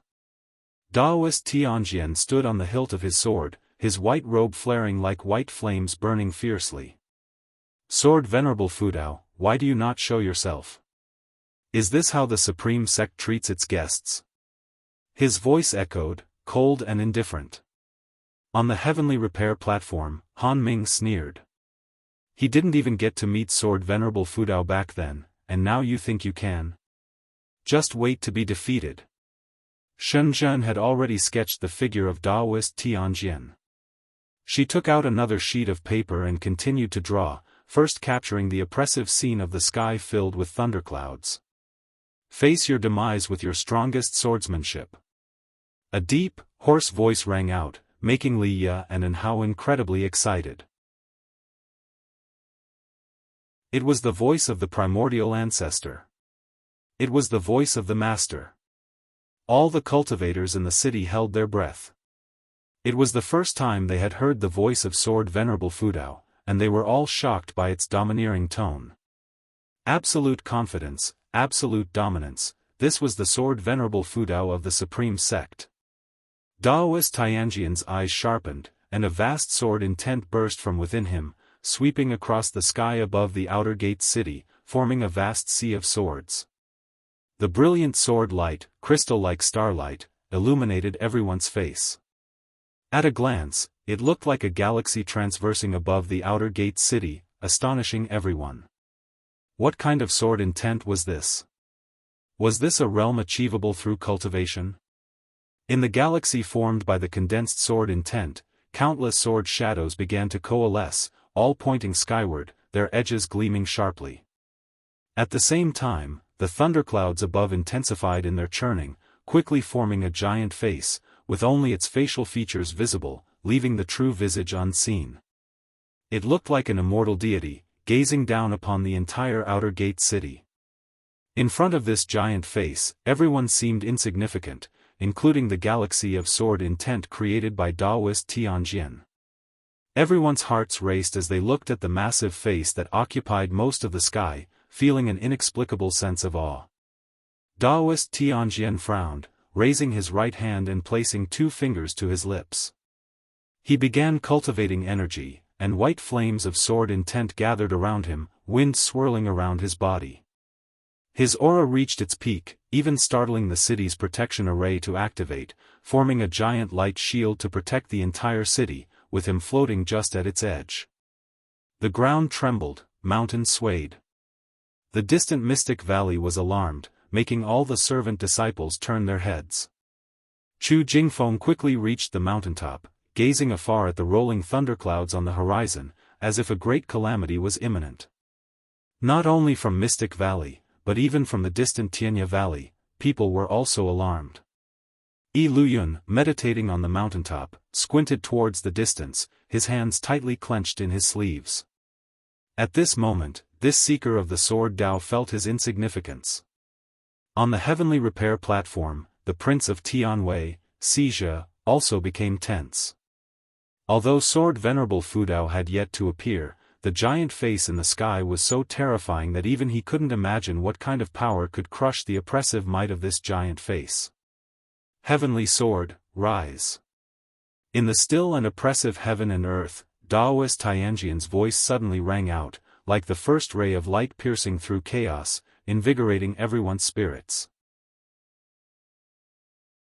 Daoist Tianjian thrust his right hand towards the sky, causing countless sword shadows floating in the galaxy of sword intent to rise together, converging, grand and spectacular.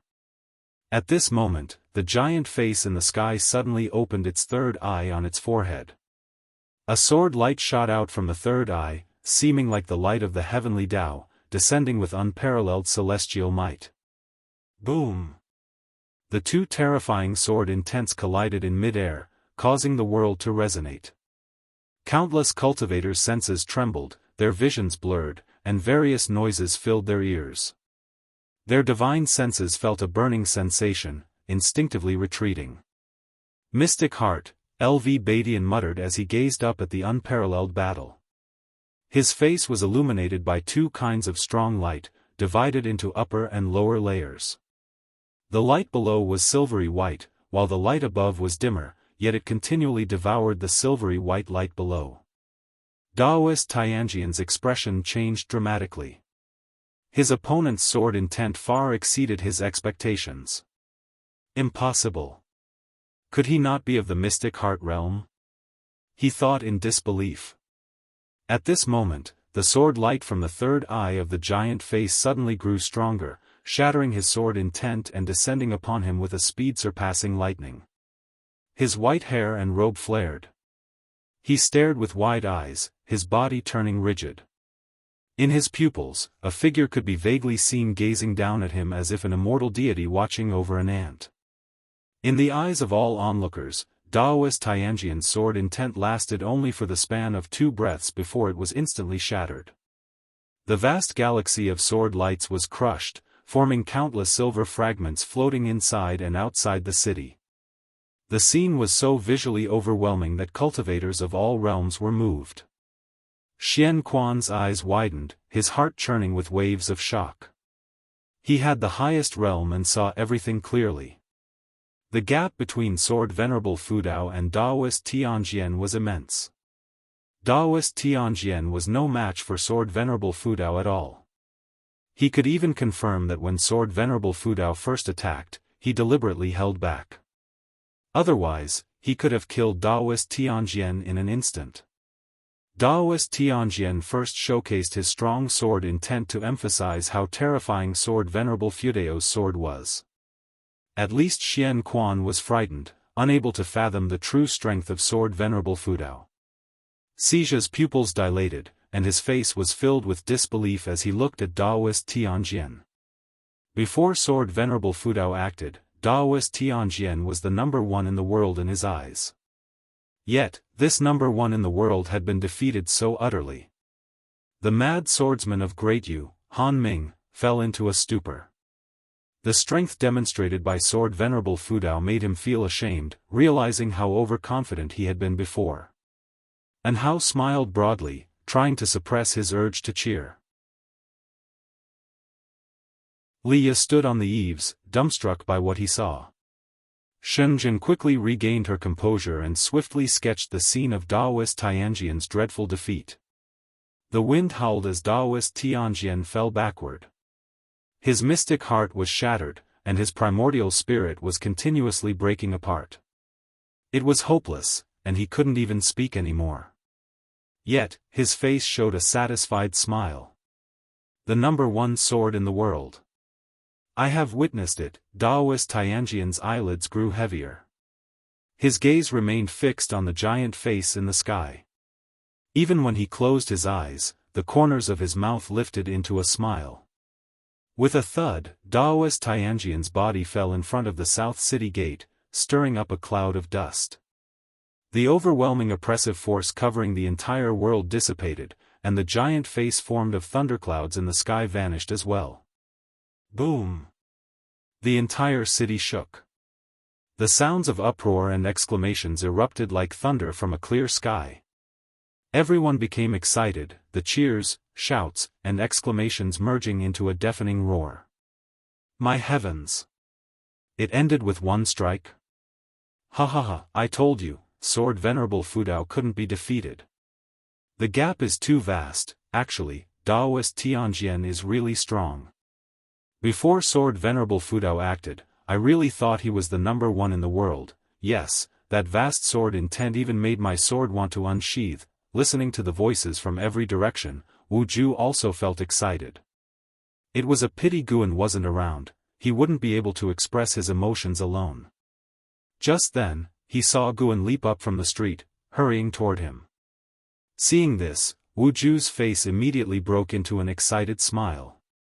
My heavens, did you see that just now? It was incredible.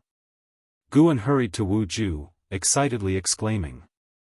Wu Ju responded enthusiastically, I saw it. I saw it. He grabbed Guan, starting to exclaim in awe, just as excited as the others in the city. On the heavenly repair platform, LV Badian looked at Gu Zong and instructed, increase the publicity for the Golden List Assembly. The top rank can get the Supreme Sect's secret manual of divine skills. Gu Zong nodded, unable to suppress the smile on his face. LV Badian then turned to another elder, saying, initiate the plan for the world's first sword society, start spreading the word. The top 10 in the world can observe Sword Venerable Fudao's sword intent and obtain his sword Dao legacy. The elder nodded but suddenly thought of something, hesitating to speak. There were too many people around, some things couldn't be asked directly. The entire Outer Gates city was even more bustling than during the New Year, or rather, the city had never been this lively before. Stroking his beard, Xian Quan gazed out and sighed, the Supreme Sect is destined to rise.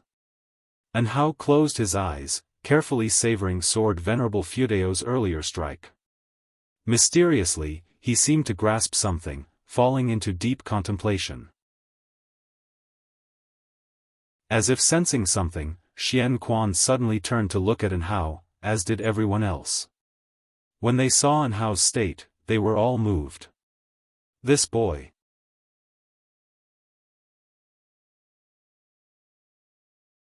Chapter 124 Lifespan of 2 million years. Inside the inn. Guan and Wu Ju finally found a seat. After sitting down, they continued to discuss the intense battle they had just witnessed. Though it was brief, it was enough to make all the spectators' blood boil with excitement. Guan smiled in agreement, feeling a slight tinge of regret.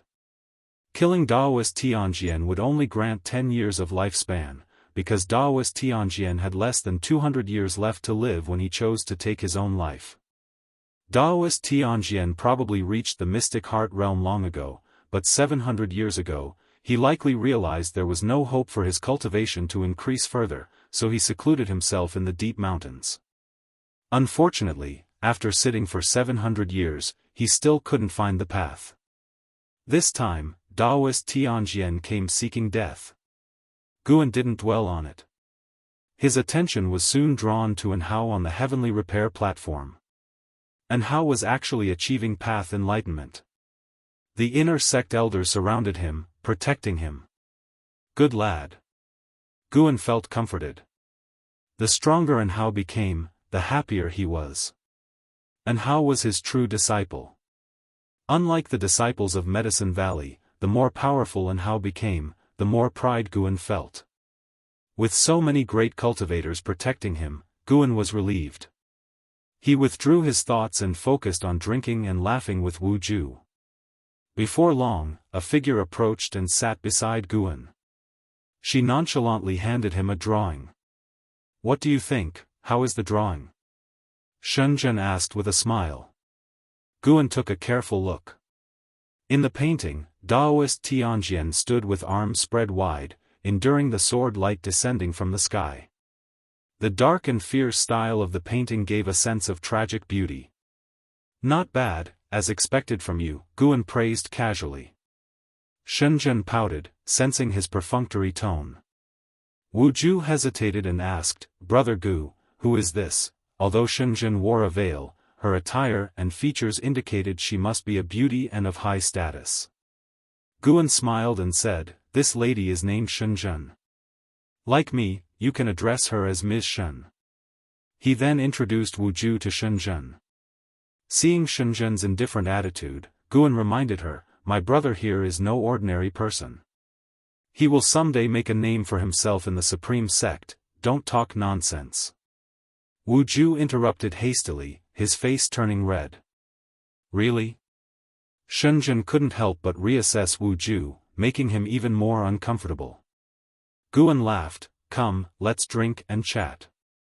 In his view, Wu Ju was destined to showcase his talents, and Shenzhen, being a holy daughter of a major sect, would eventually cross paths with him.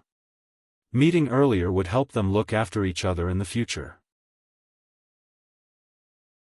Shenzhen also started talking about the earlier battle, eagerly leading the conversation while Guan continued to play the role of the agreeing listener, and Wu Ju became increasingly ill at ease, managing only to smile politely. After 30 minutes, Shenzhen stood up to leave, intending to paint more scenes of the earlier battle. After she left, Wu Ju finally breathed a sigh of relief. Guan teased him, "Why are you so nervous? Don't tell me you've taken a liking to her." "Nonsense, that lady clearly has her heart set on you. As your brother, how could I have improper thoughts? I just don't know how to talk to women. You know well, you're my only friend." Wu Ju glared at him, quite serious. "Here we go again. You're my only friend." Guan shook his head and laughed, having one more friend means having one more path. Walking alone in the immortal cultivation world is tiring. "I know, it's just that I'm not good at making friends." "Then what about us? We hit it off right away." "It wasn't about making friends, it was destiny." "Hey, you brat, you sure know how to talk to me." Guan laughed heartily. With him, Wu Ju was confident and not the least bit nervous. They talked until dusk before parting ways. Guan then went back to Mystic Valley to see his disciples. He noticed Chu Jingfeng sitting silently on the mountaintop and decided not to disturb him. If Chu Jingfeng could achieve path enlightenment, it would be a good thing. However, path enlightenment wasn't easy. And Hao and Wu Ju were once in millennium talents, not everyone could compare to them. After spending an hour in Mystic Valley, Guan visited the Third Medicine Valley. The Third Medicine Valley was much livelier than Mystic Valley, as it had 10 times the number of disciples. Guan chatted with the disciples for a while before returning to his loft, preparing to read and soothe his mind. Deep into the night, footsteps could be heard outside the door. Soon, a voice came in, "Valley Master, I have something to discuss with you." Lu Lingjun. She even used the sound transmission skill. Guan put down the supreme secret records in his hands, placing the investiture of the gods over it. He spoke, "Come in." Lu Lingjun pushed open the door and, after closing it, cast a restriction on the door. Guan was astonished, looking at Lu Lingjun in surprise. Lu Lingjun turned around, walked to the table, raised her hand in salute to Guan, and said, "Valley Master, I deeply apologize for hiding something from you before." "Your cultivation level?" Guan asked nervously. Lu Lingjun said, truthfully, I'm at the Void Crossing Realm.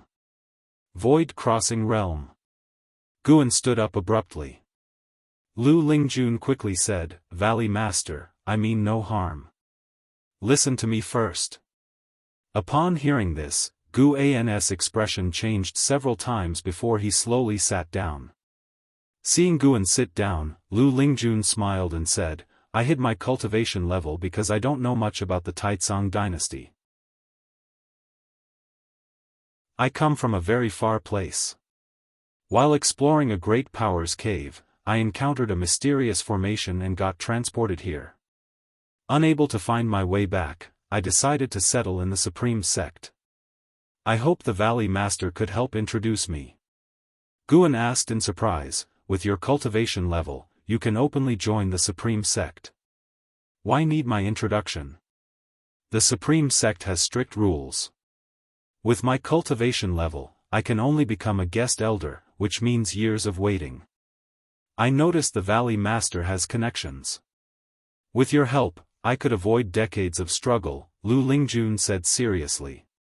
As she spoke, she took out 3 bottles from her sleeve and said, These are heavenly spirit water as a token of gratitude. I hope the Valley Master likes them. Seeing this, Guan's expression turned stern. This is nonsense. If you do this, it will seem as if I only helped you because of your gift. What would people think of me? He gathered the 3 bottles in front of him. Lu Lingjun laughed and said, How could that be? These heavenly spirit waters are only to thank the Valley Master for your care during this time. I see. You've been thoughtful. Guan smiled with satisfaction and then motioned Lu Lingjun to sit down. He began to explain some matters to her, mainly about the structure of the Supreme Sect, pointing out the importance of family influence to avoid making enemies. Initially, Lu Lingjun didn't take it seriously, but as she listened, she realized Guan was genuinely considering her situation, and she became earnest. Autumn passed and winter came, covering the 3rd Medicine Valley in snow. On this day, LV Badian came to visit Guan. Seeing his figure, Lu Lingjun knew her opportunity had arrived. Guan didn't disappoint her. Half an hour later, Guan and LV Badian came downstairs, and Guan waved to Lu Lingjun from afar. She quickly approached them, and LV Badian sized her up and said, Guan has told me everything. Follow me to get your disciple token replaced. Lu Lingjun immediately thanked LV Badian and bowed to Guan. Guan smiled and nodded, then watched them fly away. Xiaochuan came over, astonished, and asked, Why did Lu Lingjun leave? Didn't you notice she flew very fast? Guan asked, then turned to leave. Xiaochuan was puzzled and followed him, asking, What do you mean? Wasn't it that elder who flew her away? Xiaochuan. Yes, senior brother. Sometimes having a big heart is a good thing. Keep it that way. Huh. Guan ignored Xiaochuan and walked towards the heavenly spirit pond. Watching the carp in the pond had become one of his pleasures. Earlier, LV Badian had sought him to discuss the Golden List Conference and the world's first sword society. Not wanting to exhaust himself with future military strategies, he hadn't offered many opinions, so LV Badian hadn't stayed long. The coming days should be peaceful for many years. Guan thought to himself. In the cold winter, the news of Sword Venerable Fudao killing Daoist Tianjian with a single strike began to spread across the 9 dynasties, and the Supreme Sect used this momentum to negotiate with other dynasties to expand their influence. Though the process was difficult, the Supreme Sect's high-ranking officials didn't feel tired. From top to bottom, everyone felt a surge of energy, knowing that the Supreme Sect was on the rise. With the strongest cultivator in the world backing them, how could the Supreme Sect not dominate the 9 dynasties? Years flew by. 5 years passed swiftly, and 67-year-old Guan walked out from the elixir hall. He paused at the entrance, looking back inside gently. Zhu Qinglu was no longer there, having retired. Though the new elder was very respectful to him, Guan still felt somewhat uncomfortable. Old friends were gone, and new people had arrived. Guan turned back and blended into the bustling street. In 5 years, the supreme sect had risen, evident from the increasing number of disciples in the outer gate city. The Golden List Conference had become famous worldwide, and in 5 years, it would be held at the supreme sect. It was said that the supreme sect invited 100 clans from the 9 dynasties to lead the event, which would attract more and more geniuses to participate in the future. Guan suspected that the Ji family and the Gu family had contributed significantly, but of course, other families also wanted to invest in the supreme sect. Having more paths to tread was always beneficial. As Guan walked through the streets, he could hear the discussions of disciples passing by. Many famous talents' names filled his ears, with Anhao being mentioned the most frequently. Last year, Anhao went down the mountain to gain experience and developed a grudge with the demon path.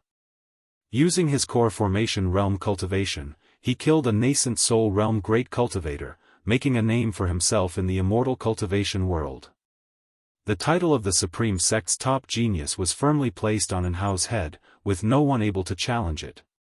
As for LV Xian, although he was the champion of the 100 Clans Conference, those clans were high above the world and didn't engage directly with the immortal cultivation world. In the past 5 years, Gu An's days had been very calm, but his lifespan had increased by over 700,000 years, surpassing 2 million years. The goal of 10 million years no longer seemed so distant, leaving him motivated and never feeling tired or bored. "Brother Gu, long time no see." A voice came from around the corner of the street. Guan turned to see the Jueshan sect's genius Zhou Tongyu approaching. Behind Zhou Tongyu was an elder who was plump, holding a feather fan, looking quite endearing. Before Zhou Tongyu reached Guan, Lu Lingjun appeared out of thin air in front of him. Years ago, after she followed LV Badian, Lu Lingjun returned the next day. She was now an inner sect elder, but her task was to protect Guan. This had frustrated her for a long time. If not for fearing sword Venerable Fudao, she would have long ago unsheathed her sword against LV Badian.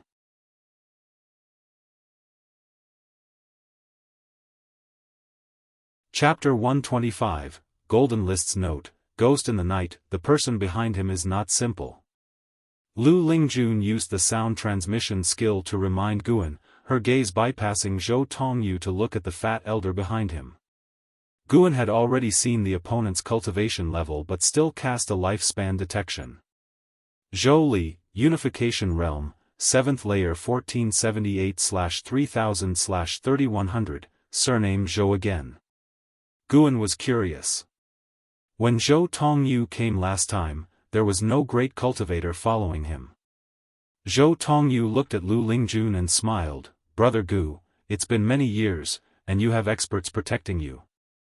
It seems you have done quite well these years." Guan smiled and asked, "I wonder if Brother Zhou is here to participate in the Golden List tournament this time?" "Indeed, this time, I aim to take the top spot and become famous." "What do you say, a spar at your Medicine Valley?" Zhou Tongyu asked with burning eyes. Although it had been many years, Gu An's cultivation level was still mediocre, but he felt Guan had his strengths. Guan shook his head and said, "Forget it, I won't ask for trouble now. Supreme Sect is full of geniuses these days, you should find someone else." "Huh, I came early to visit after hearing of Anhao's fame." "Since you are unwilling, I will go find Anhao now," Zhou Tongyu said laughingly. After speaking, he turned and left. Zhou Li, in the Unification Realm 7th Layer, smiled and nodded at Lu Lingjun, then followed Zhou Tongyu. After they had walked away, Lu Lingjun turned around and asked, "A nascent soul realm cultivator wants to spar with you?" Zhou Tongyu had already achieved the nascent soul realm and did not conceal his aura at all. "At that time, he suppressed his cultivation level to spar with me, and I slightly had the upper hand," Guan said, pretending to be proud. Lu Lingjun chuckled and said, "I didn't think you had this skill. Indeed, appearances can be deceiving." After 5 years together, they were already familiar, lacking formalities. Of course, she still had grievances regarding LV Baishan's arrangements, so her attitude towards Guan was not as respectful as before. "What are you saying, am I not handsome?" "A bit handsome, good enough to be a cauldron for a female demon." "Cough, cough, you are a female cultivator, please mind your words." Guan gave Lu Lingjun a sidelong glance and then walked forward. Since Lu Lingjun was sent back, her temperament had changed, and Guan felt awkward. Knowing he was at fault, he could only compromise. Blame LV Badian. What kind of arrangement was this? Guan didn't need Lu Lingjun's protection. Fortunately, Lu Lingjun was also slack. The reason she came to the outer sect today was for her matter, and she just accompanied him. Lu Lingjun looked at Guan's back, snorted, and then walked in another direction. Guan prepared to visit Wuju. He found that there were many great cultivators in the city, most of them hiding their cultivation level. It seemed that the Golden List tournament would cause trouble. If the Supreme Sect succeeded, it would be easier to host such tournaments in the future, and other sects would not sit idly by. Guan was not worried at all. Besides Xian Quan, another Supreme Elder had recently returned to the Supreme Sect, whose cultivation was slightly weaker than Xian Quan but still in the Mystic Heart Realm. With 2 Mystic Heart Realm Elders guarding, it would not be easy for other sects to shake Supreme Sect. In 30 minutes, Guan arrived at Wuju's courtyard. Wuju was practicing punches in the yard, without mobilizing spiritual power, only practicing moves. Bare-chested, he looked very strong, and each punch could shake the space. Wuju, Foundation Establishment Realm, 9th Layer 69/350/3500, his maximum lifespan had increased again. Guan noticed that whenever he did not check on Wuju for more than 2 months, Wuju would gain enlightenment. In 1 year, he visited every month, but Wuju could not gain enlightenment. After enlightenment, Wuju emitted a solitary, lonely aura.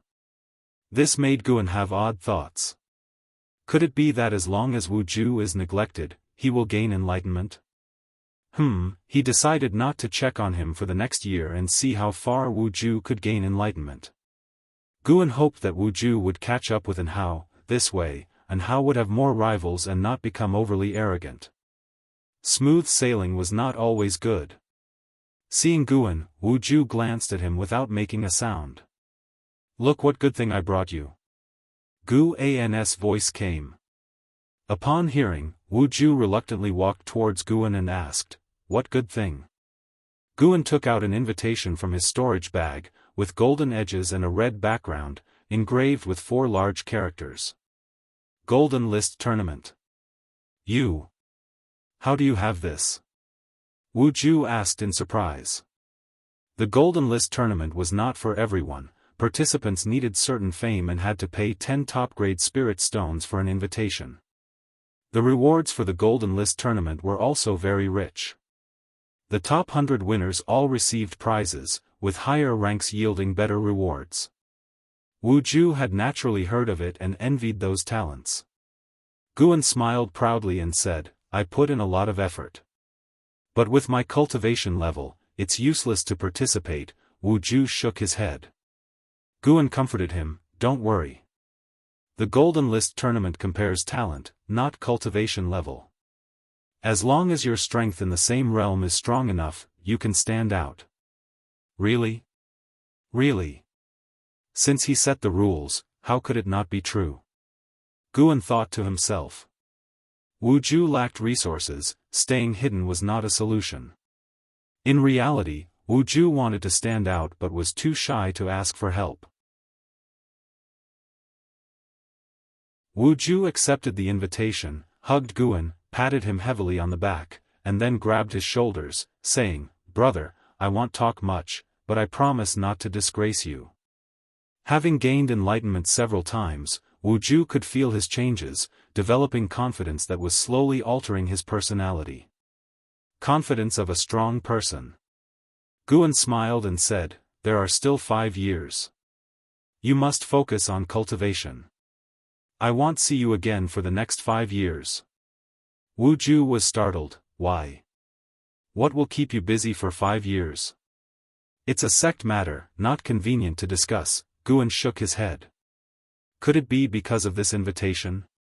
Wu Ju suddenly felt the Golden List tournament invitation in his hand was heavy. He hesitated.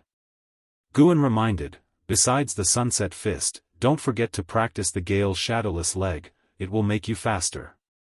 Wu Ju nodded heavily. This time at the Golden List tournament, he swore to make a name for himself. At the end of summer, in Mystic Valley. Guan lay under a tree, one hand under his head, the other holding a book, reading with relish. A figure came before him, looking down at him. It was Leah. Leah still carried a heavy sword, wore a fitted black outfit, his long hair tied behind his head with a blue ribbon, revealing a determined and handsome face. Cough, cough, junior brother Gu. Leah feigned a cough. Supreme Secret Records. He didn't expect junior brother Gu to read it too. Also, with the same name, he must feel immersed. Leah thought silently. Guan quickly stood up, putting the Supreme Secret Records into his bosom.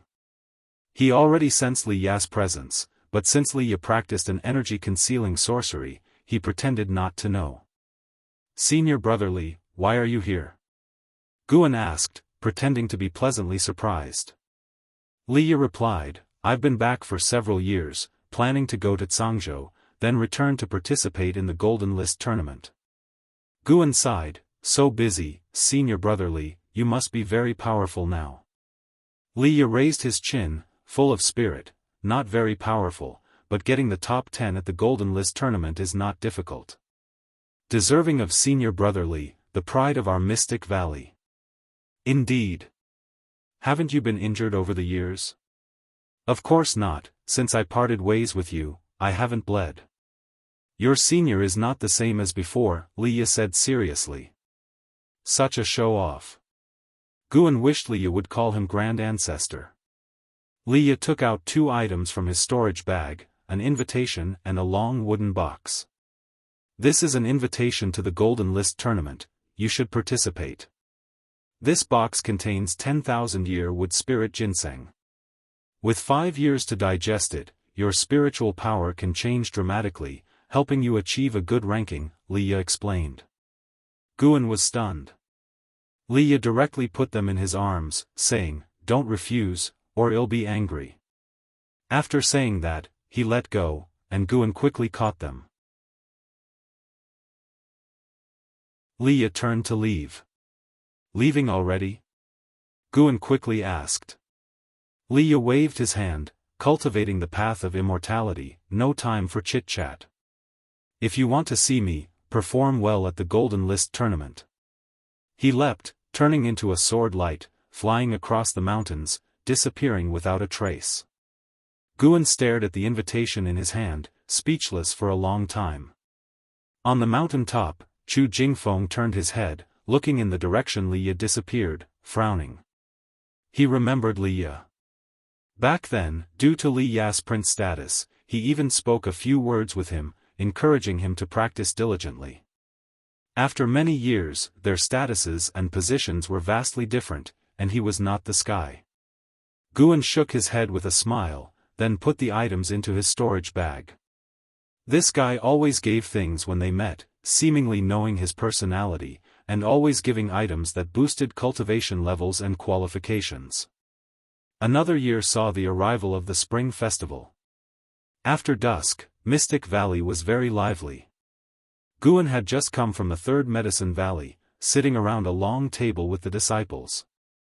Zhenqin sat on his right, continuously pouring wine for him and talking about matters in the immortal cultivation world.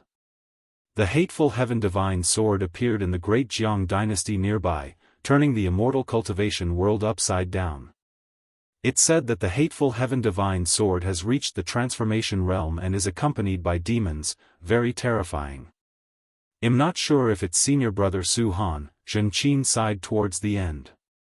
Talking about Su Han made her sad. They used to be so close, but now their paths diverged into good and evil. Guan said, he is no longer your senior brother. Don't call him that anymore to avoid trouble for you and us. Zhenqin wanted to argue, but looking at the many disciples in Medicine Valley, she remained silent. Guan began picking up food for her while watching the other disciples play drinking games. After a bowl of wine, Zhenqin perked up and started talking about Anhao. Mentioning Anhao, her face filled with admiration, she spoke endlessly. Guan listened attentively. Suddenly, he sensed something and his expression changed slightly. After Zhenqin finished, he said, "I need to visit my room, you can continue later. I want to know about Anhao and the specific grievances with the Wanyin sect demon." After speaking, he stood up and returned to his room. Zhenqin was not puzzled, starting to toast with Lu Jiujia. Back in his room, Guan activated the restrictions, then stepped 100 miles away. In the dark forest, there were 13 ghost-like figures moving forward. 4 of them carried a big coffin. They did not notice Guan nearby, spying on them in the dark. A group of Unification Realm cultivators.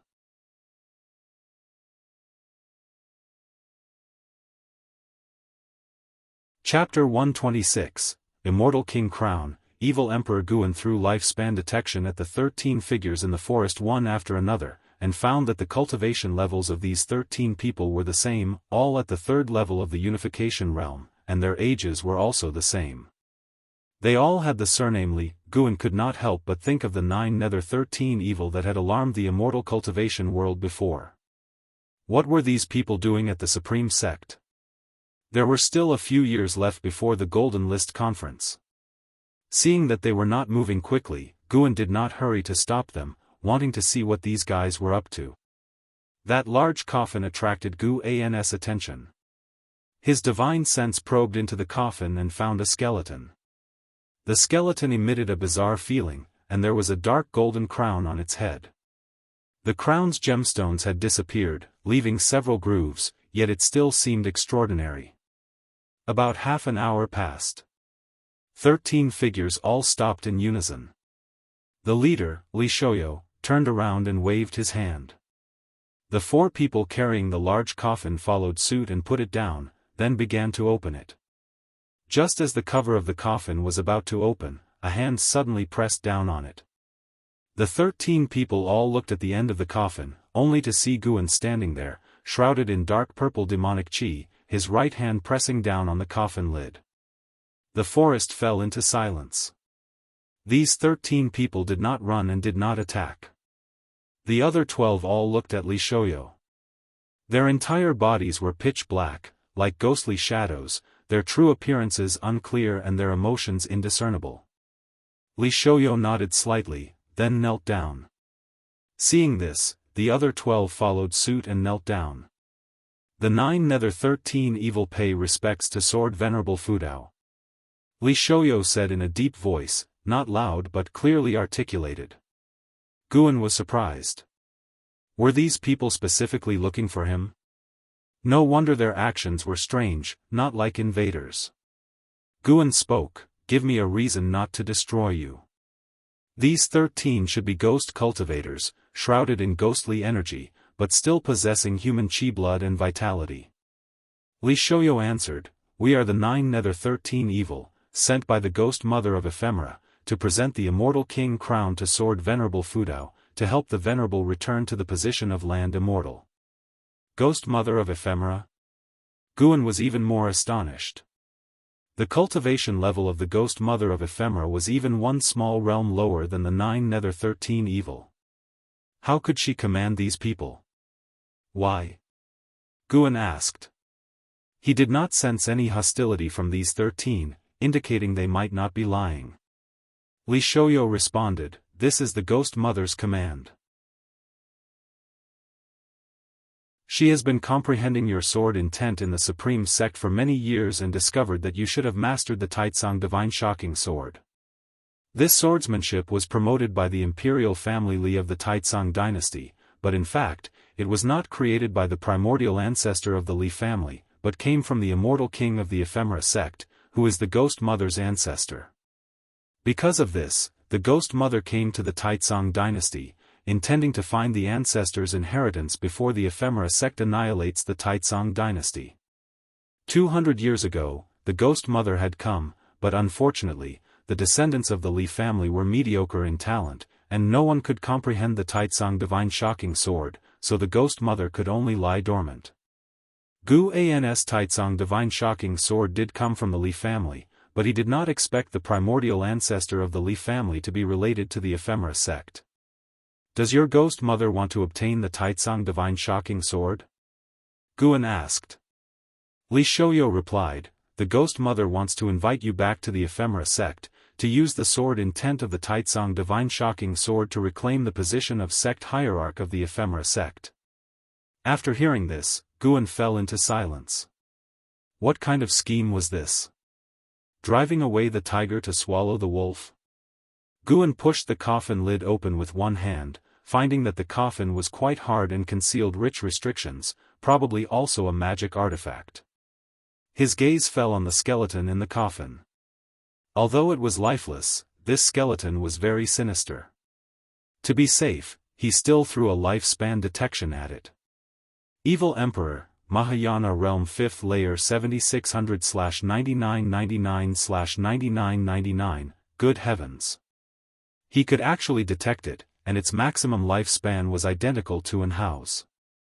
Guan's expression remained unchanged. He leaped up, landing on the edge of the coffin, overlooking the skeleton of the evil emperor. The 9 Nether 13 Evil immediately knelt, remaining silent. Guan's eyes suddenly opened wide, and 2 cold lights shot out from his eyes. Boom! The skeleton of the evil emperor was instantly blasted into powder, turned into dust, leaving only the immortal king crown lying in the coffin, and the bottom of the coffin was also pierced by the breaking path divine light. The 9 Nether 13 Evil raised their heads, glanced at it, and then lowered their heads again. A prompt appeared in front of Guan. You have successfully taken 320 years of lifespan from the evil emperor, Mahayana Realm 5th Layer. Guan immediately felt a sigh of relief. Damn it! Almost scared to death. Who would have thought that this skeleton was still alive, and with a Mahayana Realm 5th Layer cultivation level?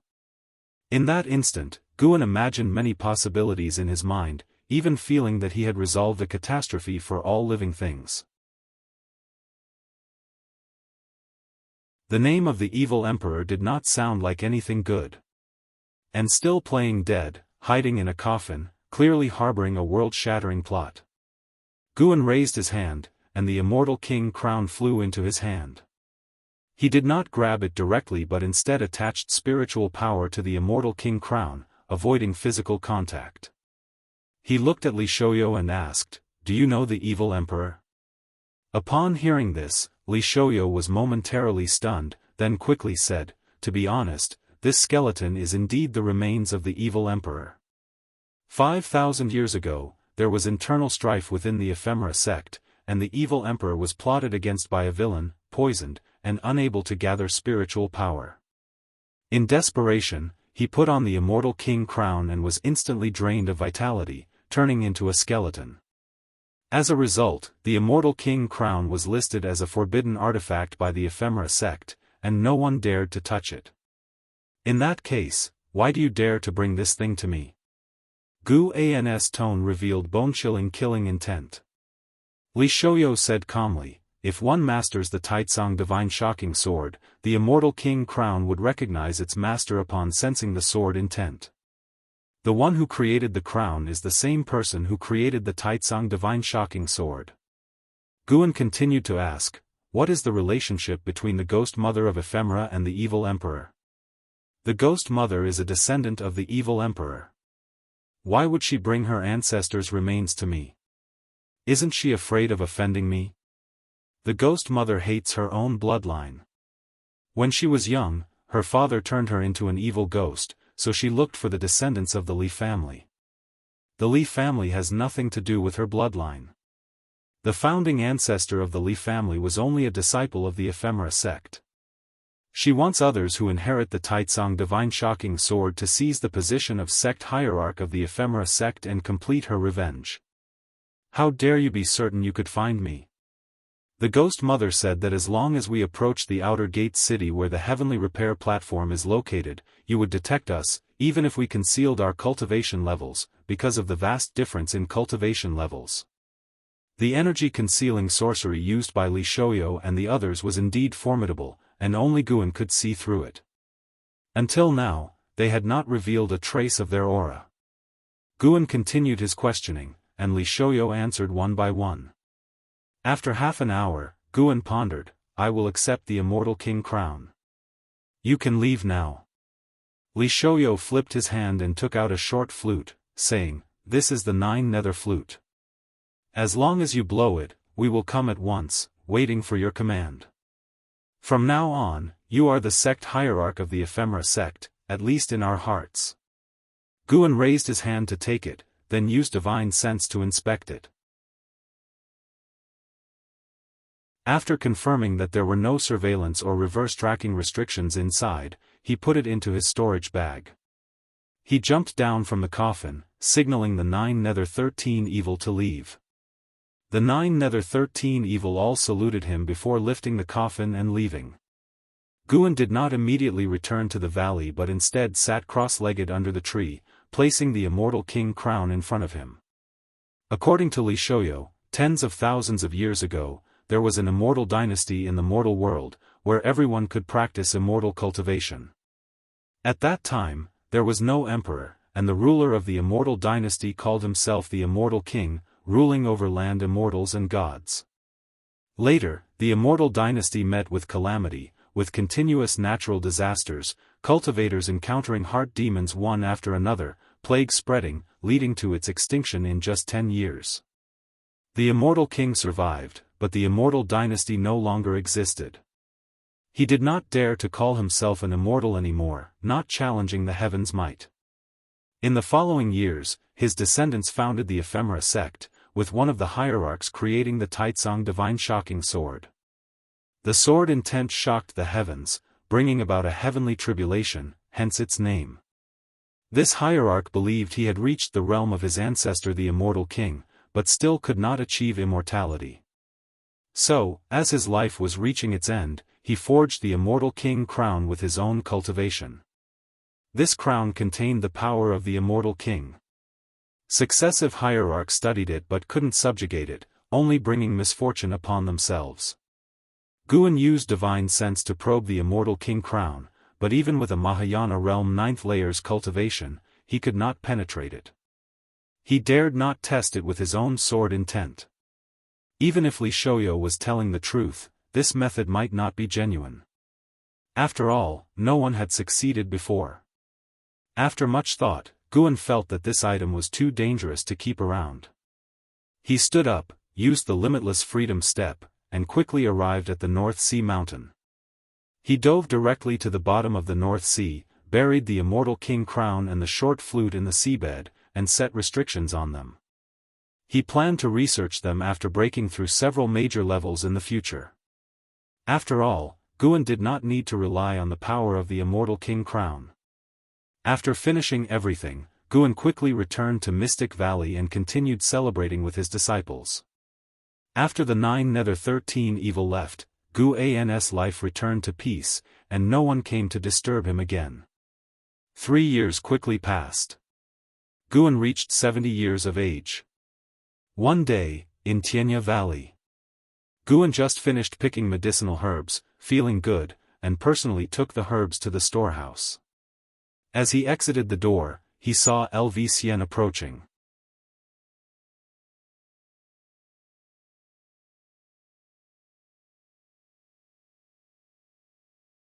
Chapter 127, Path of Returning Primordial Spirit. Completely becoming a dragon, Guan was merely puzzled and had no intention of investigating LV Badian or LV Xian.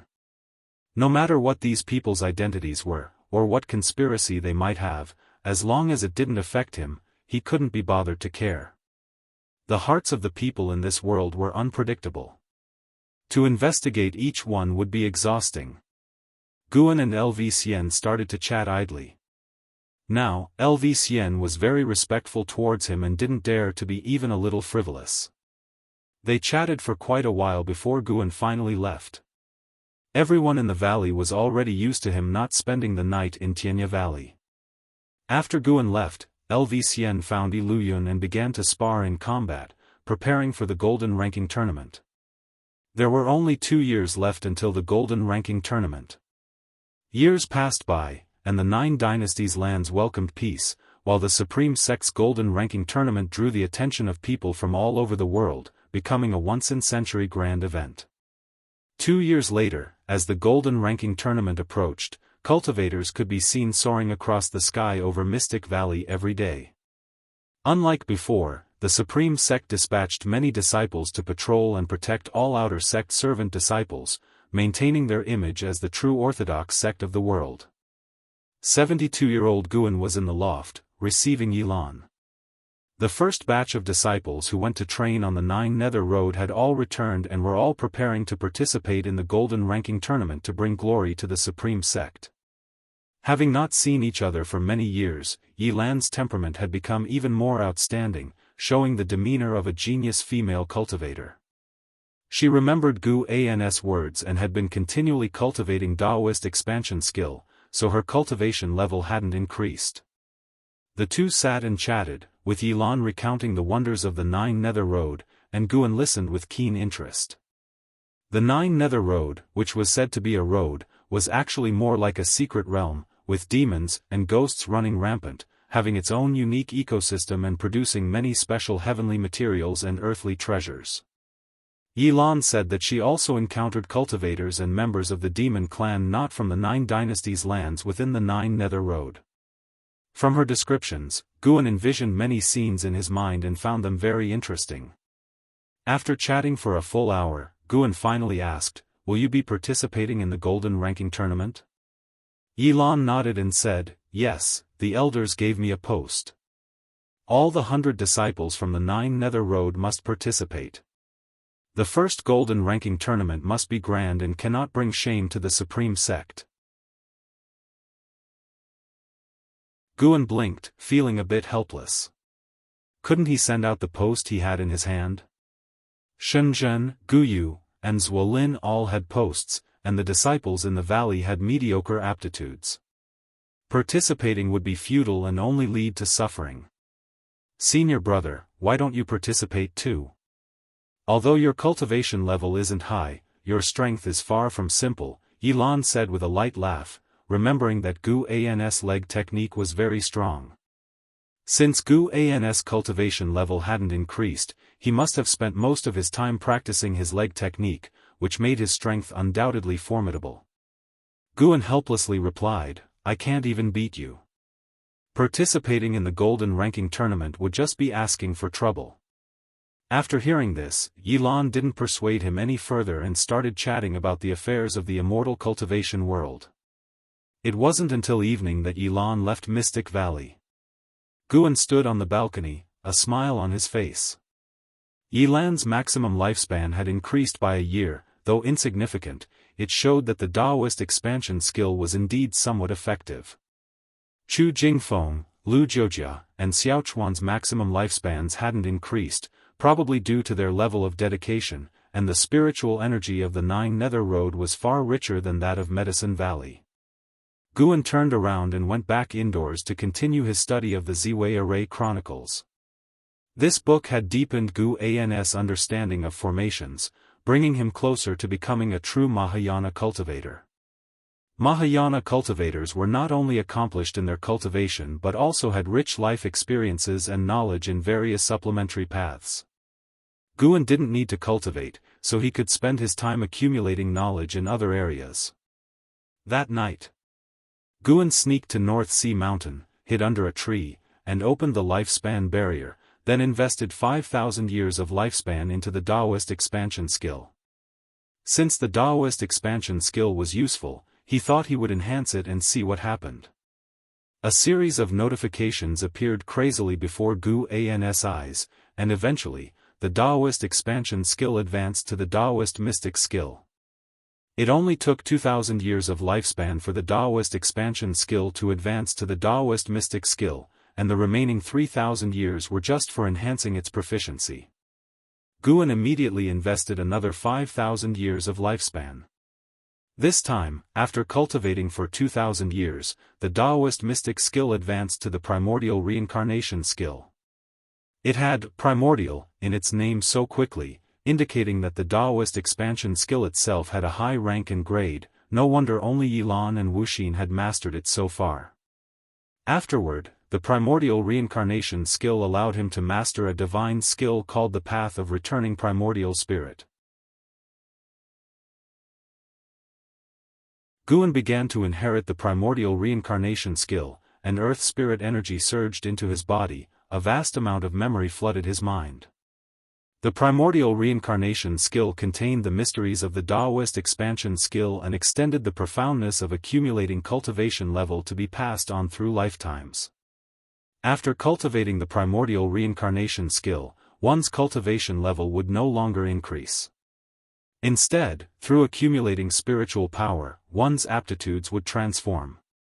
Unlike the Daoist expansion skill, it was no longer limited to one lifetime but could be repeated, and each time the accumulated cultivation level was greater, the transformation in aptitude would be more substantial.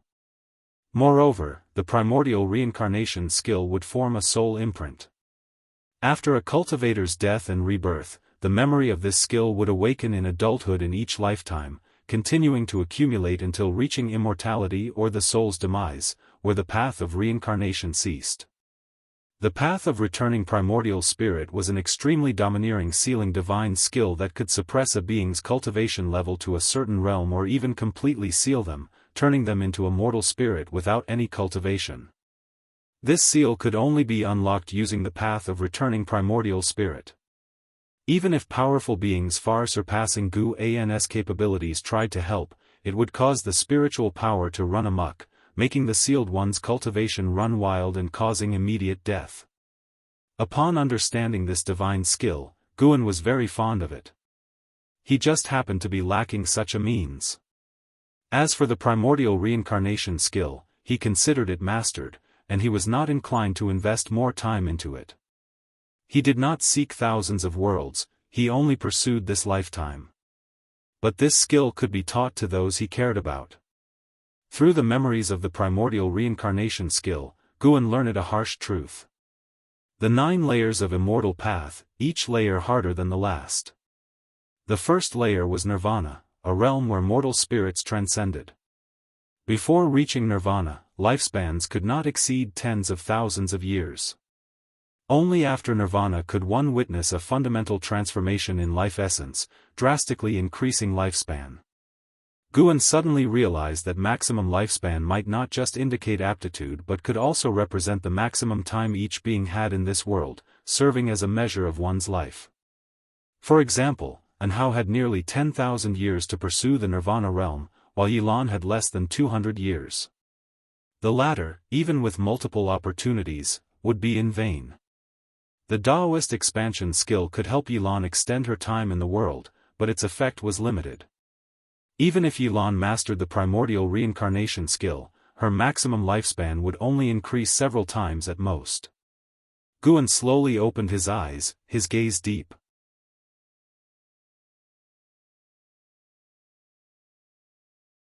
Now, he had truly become a dragon. Wu Ju suddenly appeared on the rooftop where Guan and Yilan were, 7 steps away.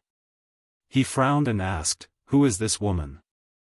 Are you not being faithful to Ms. Shen?" Upon hearing this, Yilan squinted her eyes at Guan and asked, "Who is Ms. Shen?" Guan felt a headache coming on and immediately said, "This is my junior sister, Yilan. Ms. Shen is nothing, how can she compare? I just have some dealings with Ms. Shen, nothing more." Yilan's expression softened upon hearing this.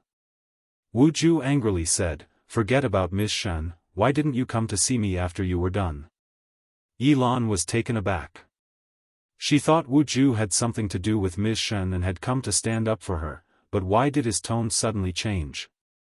Guan shook his head and said, "Why are you shouting so loud? I didn't want to disturb your cultivation." "What, do you want to hit me?" Wu Ju's face turned red with anger, and he muttered, "How could I hit you?" Yilan sensed that Wu Ju was not simple, and looking at his embarrassed demeanor, she became more curious about his relationship with Guan. Subsequently, Guan invited Wu Ju to sit down. Although reluctant, Wu Ju sat on the other side of Guan, junior sister. This is my brother, named Wu Ju, who is also participating in the Golden Ranking Tournament, Guan introduced. Yilan nodded towards Wu Ju. Wu Ju scratched his head and said, I can participate in the Golden Ranking Tournament thanks to Brother Gus' post. Yilan couldn't help but look at Guan, her eyes filled with suspicion. Senior brother's methods were quite impressive. He registered himself, but he could also get a post for someone else.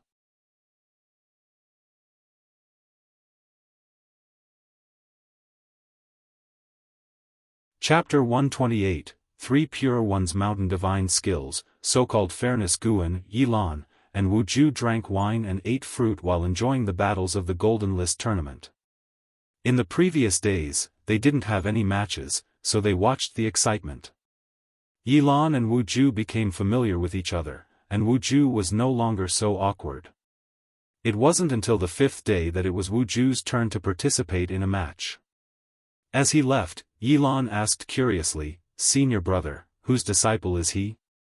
He seems quite extraordinary. She was well-traveled and knowledgeable enough to recognize Wu Ju's remarkable nature. After multiple bouts of path enlightenment, Wu Ju's temperament had already transformed. Even with ordinary looks and attire, he exuded an unforgettable aura. His master died, and he has been an orphan since childhood. I befriended him immediately, and am his only friend. I didn't visit him for 5 years on purpose, which is why he's so angry. Guan replied. After hearing this, Yilan felt a mix of pity and amusement for Wu Ju. She sighed, Senior brother, you really are, what? Nothing. Yilan's gaze turned to the huge light screen in the sky, and Guan followed her gaze.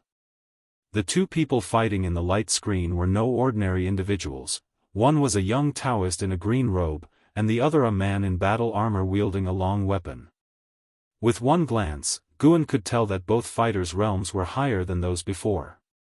The Taoist in green robes must be at the Divinity Transformation realm, while the man in battle armor was at the Void Crossing realm. Both were under 500 years old, making them top-notch talents. Surpassing the core formation realm couldn't be achieved by merely throwing resources at it.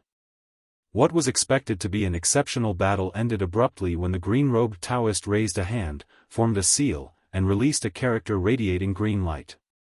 It was a Dao character, 100 feet in both length and width, resembling a mountain, crashing into the armored man with incredible speed, causing him to cough blood and fly out, losing his combat ability directly. Even though the armored man was suppressed to the Divinity Transformation realm, losing so quickly still surprised Guan.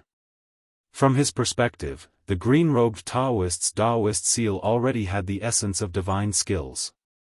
Defeating his opponent in one move drew raucous reactions from the entire city. The winner is Sage Xianxia from Taicang Dynasty's 3 Pure Ones Mountain. An elder's voice echoed from the light screen, ensuring everyone remembered the green-robed Taoist's name. Yilan sighed, 3 Pure Ones Mountain is truly formidable. I've witnessed it before on the 9 Nether Road.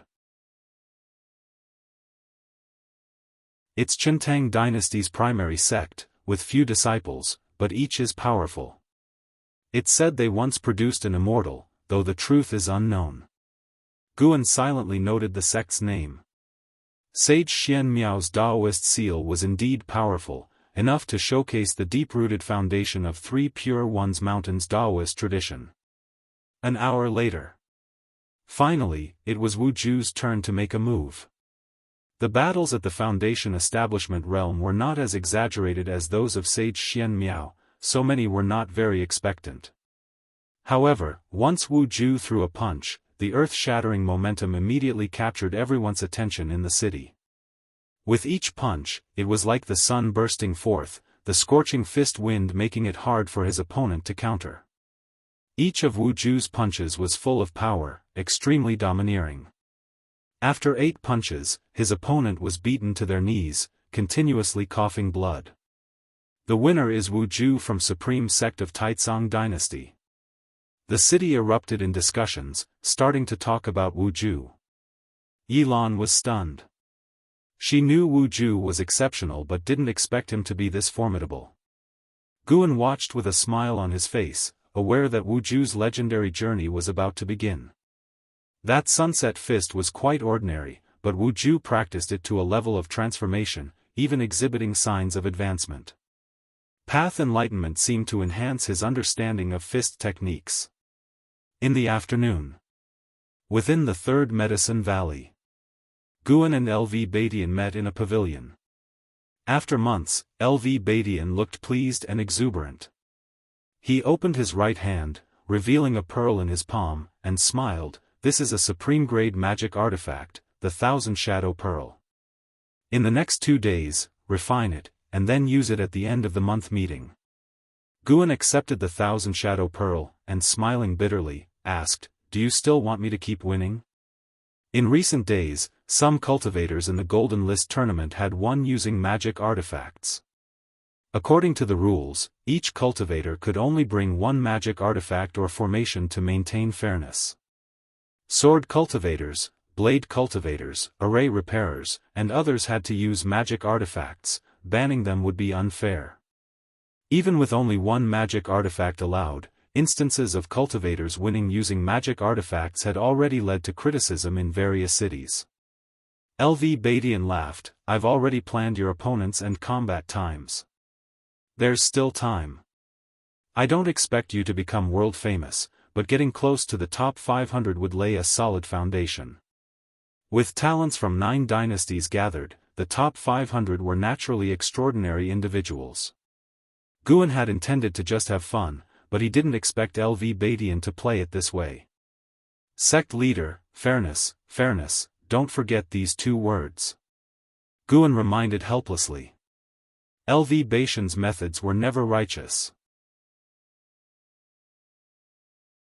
But then he thought again, LV Badian had always been this way, even his cultivation techniques were somewhat unorthodox. LV Badian nonchalantly said, "How is it unfair? Those descendants of noble families, which of them doesn't rely on their family resources? I'm giving you a magic artifact, and they have their elders' support. Arranging your opponents is just to give you better luck, without harming the opponents. The final outcome still depends on strength." Guan fiddled with the Thousand Shadow Pearl, feeling a bit hesitant. "As long as you enter the top 500, it'll reward you with a 6th-order spirit tree," LV Badian said sternly. Hearing this, Guan immediately gripped the Thousand Shadow Pearl and said, "Well, since that's the case, I can only do my best." LV Badian stood up, smiling, "All right, refine the restrictions soon. The toughest ones have already been refined by me, the remaining ones won't trouble you." After that, he left the pavilion. Guan didn't see him off but instead stared at the Thousand Shadow Pearl in his hand, deep in thought. The Golden List tournament continued for several months, and Guan had to take care of Medicine Valley, so he didn't go to watch every day. Yilan and Wu Ju also needed to prepare for battles. Until the end of the month, Guan finally faced his opponent. The token exchanged for the Golden List token was a magic artifact used specifically to convey messages. That morning, the Golden List token emitted a sound, instructing him to wait nearby. Each outer gate city had the transmission array for the Golden List tournament, making it easy to find. After teleporting to the venue, Guan patiently waited. This was a vast valley, divided into 2 halves, one for the waiting area and the other for the combat area. The combat area spanned several miles, surrounded by formations, isolated from the outside world. "Guan, you're participating too? Aren't you afraid of getting beaten up?" A light-hearted voice sounded. Guan didn't need to turn around to know that Shenzhen was walking toward him. Just trying," Guan said calmly. Recently, the storyline of Supreme Secret Records had annoyed him. The Guan in the book bullied weak girls, although it was a misunderstanding, his actions were a bit domineering, which made him less fond of Shenzhen. Shenzhen seemed to understand this and didn't mind his attitude, instead laughing, "If you encounter me, I won't hold back. But if you speak nicely to me, I might just let you win. A man of integrity, how can I allow you to insult me?" Guan glanced at her, sneering. Shenzhen chuckled, laughing out loud. She bumped Guan with her shoulder and said, "Don't be mad, the book will end soon. I'm getting tired of it. After the Golden List tournament, I'm going into seclusion for cultivation. You might not see me for decades." Hearing this, Guan's expression softened and he asked, "Did you gain some insight from the painting?" "Yes, I might attain enlightenment," Shenzhen said proudly, smiling. Such bragging. Guan started chatting with Shenzhen as they waited for his match. Suddenly, a woman teleported in, her aura catching Guan's attention. Ghost Mother of Ephemera. Why was she here again? Does she think there are no people in Supreme Sect? Coming and leaving as she pleases? Guan thought to himself, though he didn't look at the Ghost Mother of Ephemera. Although the Ghost Mother wanted to make him the sect hierarch, he still felt strongly against her. There was no helping it, she had even brought a void-crossing realm 5th layer evil creature before him. If he hadn't had lifespan detection, he wouldn't have noticed the evil emperor was not dead. Too dangerous. The Ghost Mother had transformed into another woman, seemingly using possession techniques. She also didn't pay attention to Guan, possibly not even remembering him. Half an hour later, Shenzhen won her match and was teleported out of the valley. Guan waited another hour for his turn. His opponent was weak, merely a core formation realm cultivator.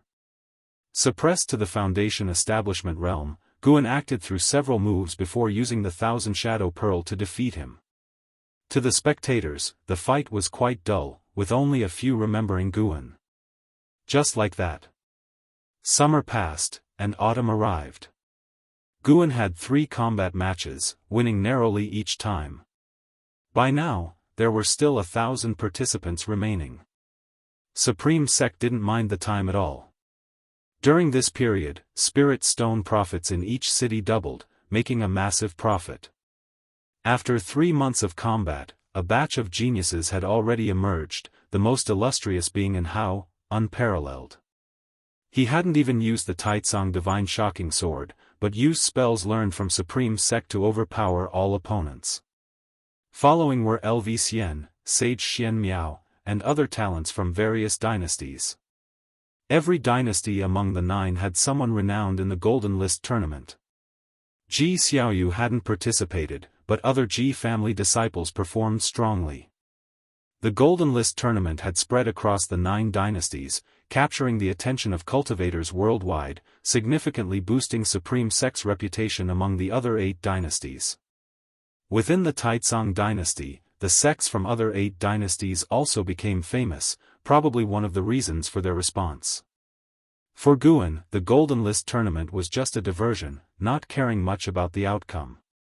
Initially finding it entertaining, his interest waned over time, leading him to focus on cultivation. On this day, a rumor spread before the Golden List tournament. Jianghu versus Liya. Liya had also showcased his strength, proving himself, considered to have top 100 potential. Facing Jianghu, who was assumed to claim the top spot, naturally drew much attention.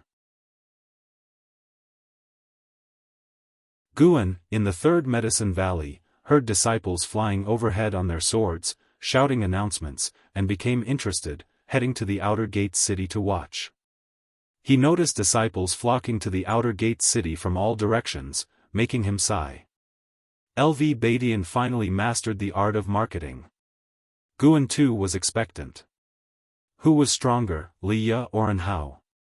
Both seemed to have lives like heavenly destiny protagonists, though with different trajectories.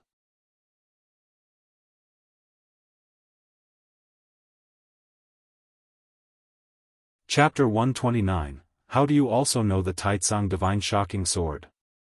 At the combat arena, Liya, dressed in black, slowly took the North Sea heavy sword off his back. His expression was stern, his gaze fixated on the figure 100 feet away, eyes full of battle intent. His opponent was none other than Jianghu. Jianghu stood tall, dressed in splendid blue robes, a gold thread purple belt, his long hair coiled beneath a silver crown inlaid with a golden phoenix. He was adjusting his wrist guard, which was crafted finely. A breeze stirred the black locks at the sides of his cheeks, his smile was radiant. He raised his chin slightly, looked down on Leah, and said with a chuckle, "Previously, you relied on the weight of that sword to defeat your enemies. This time, your opponent is me, so don't think you can hide your strength." Leah asked, "And how old are you this year?" And Hao answered, 40, why? 40 years old, at the 9th layer of core formation. Leah fell silent, just hearing that invoked jealousy. He took a deep breath, raised the North Sea heavy sword, and said, "Then let me see the prowess of the Supreme Sect's #1 genius." As his words fell, he stepped forward, and in 3 steps, he was slashing at Hao, the heavy North Sea heavy sword raising a gust of wind. Hao used his right hand, 2 fingers forming a sword chi emanating from his fingertips, countering Li Ya's sword moves. Sword lights flickered, sword chi soared, their figures intertwined, engaging in a fierce and swift battle, drawing waves of cheers from the outer gate city. Guan stood on the eaves, looking up at the fight. Wu Ju suddenly appeared beside him, also gazing up at the light screen. He marveled, "These two are incredible." "Of course, they are the renowned geniuses of the Supreme Sect," Guan replied. Both Hao and Leah were in the core formation realm, but the battle they demonstrated was far more exciting than other core formation geniuses' battles. Li Ya's force was huge and powerful, like he could split mountains and rivers. Hao was light and graceful, facing Li Ya's sword moves with great ease. Their movements were extremely fast, most of the disciples in the outer gate city couldn't keep up, they kept maneuvering, only the sword light could mark their positions. Clang! Hao flipped and swung his arm, the sword chi on his fingers pressing down on Li Ya's legs, the North Sea heavy sword shaking above his head, showing Hao's immense chi. Li Ya didn't expect Hao to match his strength, even though he had consumed the dragon image divine primordial, increasing his pressure. Boom! A terrifying sword intent burst out, sending Hao flying. He flipped in the air and landed steadily 100 feet away. Hao looked at Li Ya in astonishment, then followed with a wild smile. The battle light screen transmitted part of the battle pressure, allowing the spectators to know the fight was real. Once Li Ya's sword intent was released, the entire Supreme Sect was thrilled.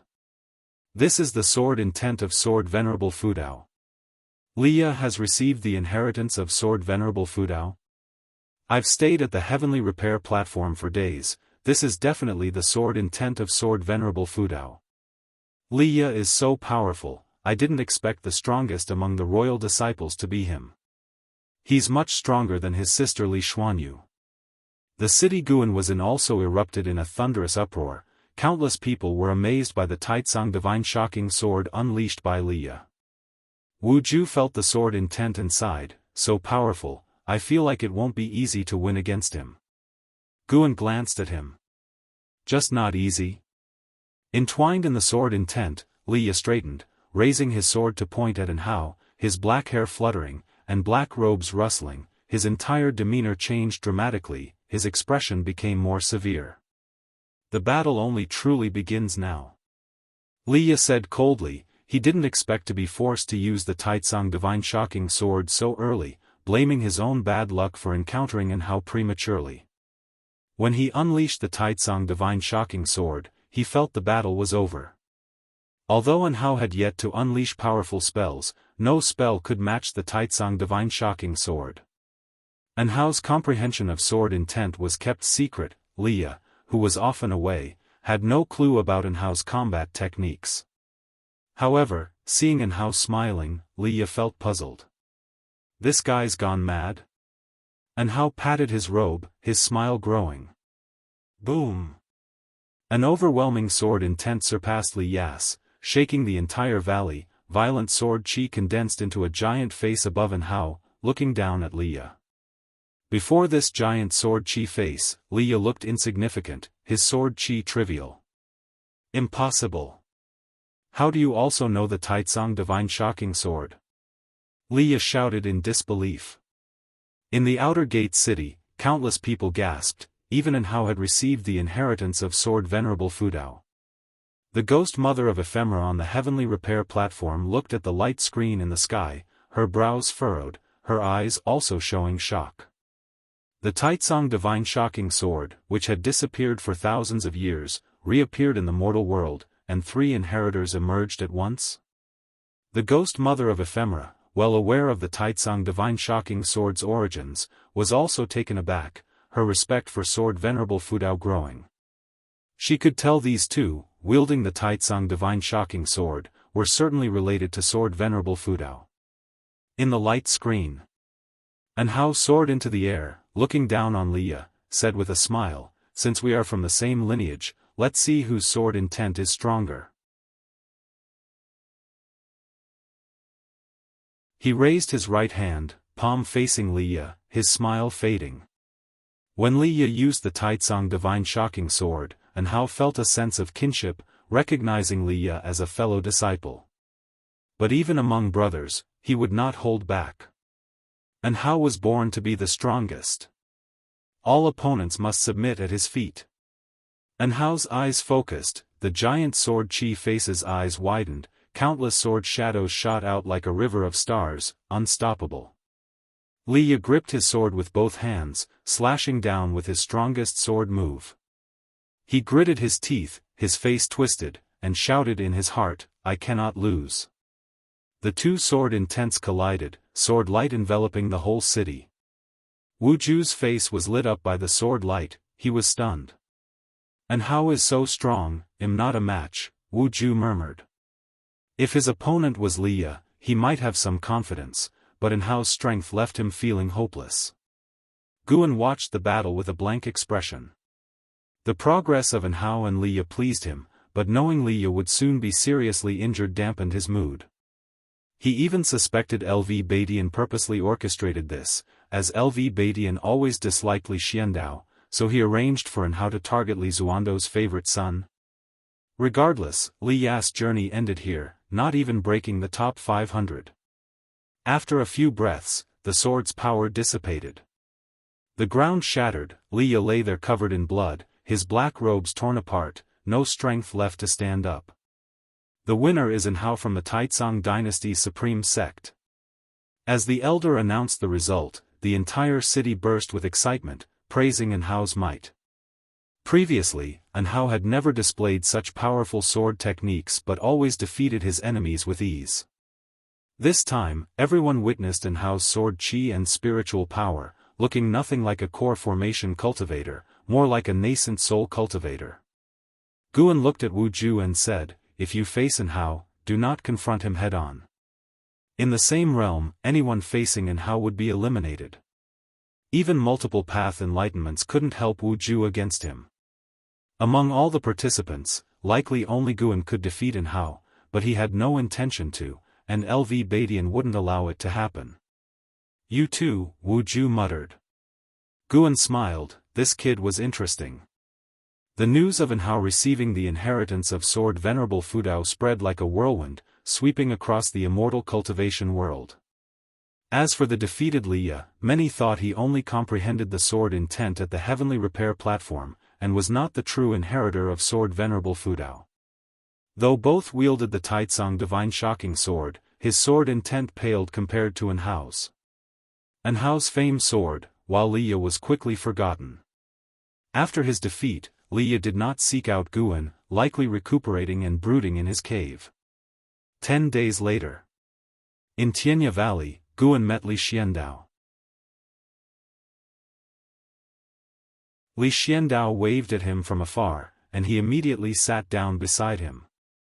LV Xian, Yi Luyun, and Luo Hun were also seated at the table. As Guan approached, Luo Hun thoughtfully gave up his seat. "How is Liya?" Li Xiandao asked with a smile, seemingly unconcerned about Li Ya's defeat.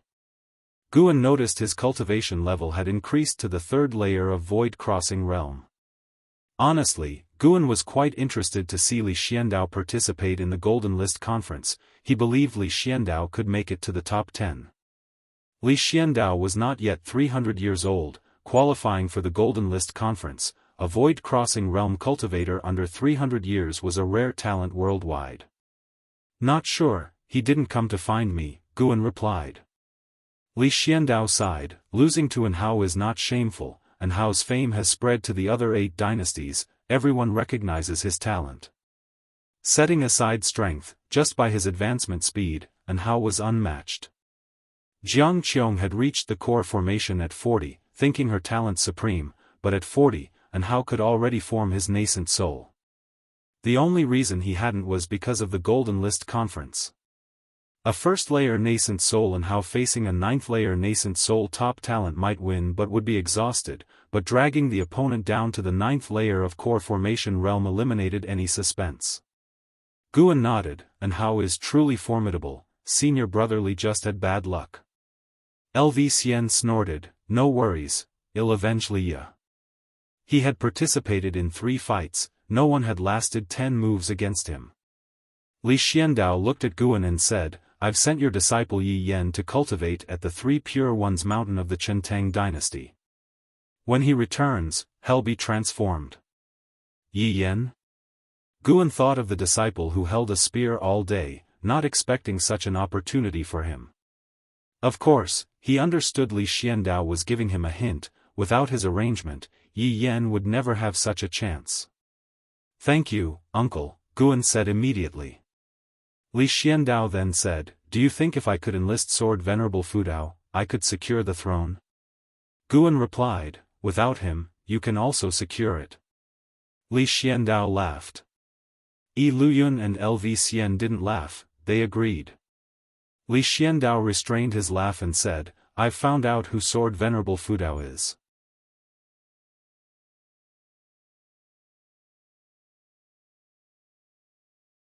Chapter 130 Breakthrough, Midnight Battle, who is it? It was not Guan who asked, but LV Xian. Yi Luyun also looked at Li Xiandao with curiosity. Sword Venerable Fudao's reputation was too great, and some even considered him the #1 cultivator of the Taicang dynasty. Li Zuando's mouth curved up as he said, he has a close relationship with Liya. Upon hearing this, Gu An's heart trembled. How did he guess this far? LV Xian frowned tightly and asked, Liya? What kind of relationship? Li Xiandao shook his head and said, I cannot divulge the specifics, lest we offend the elder. Elder? Guan let out a sigh of relief. Then, Li Xiandao began to discuss other talents who gained fame at the Golden List Grand Assembly. He highly praised the Supreme Sect for hosting the assembly, thinking that LV Badian had become enlightened and was no longer as foolish and domineering as before.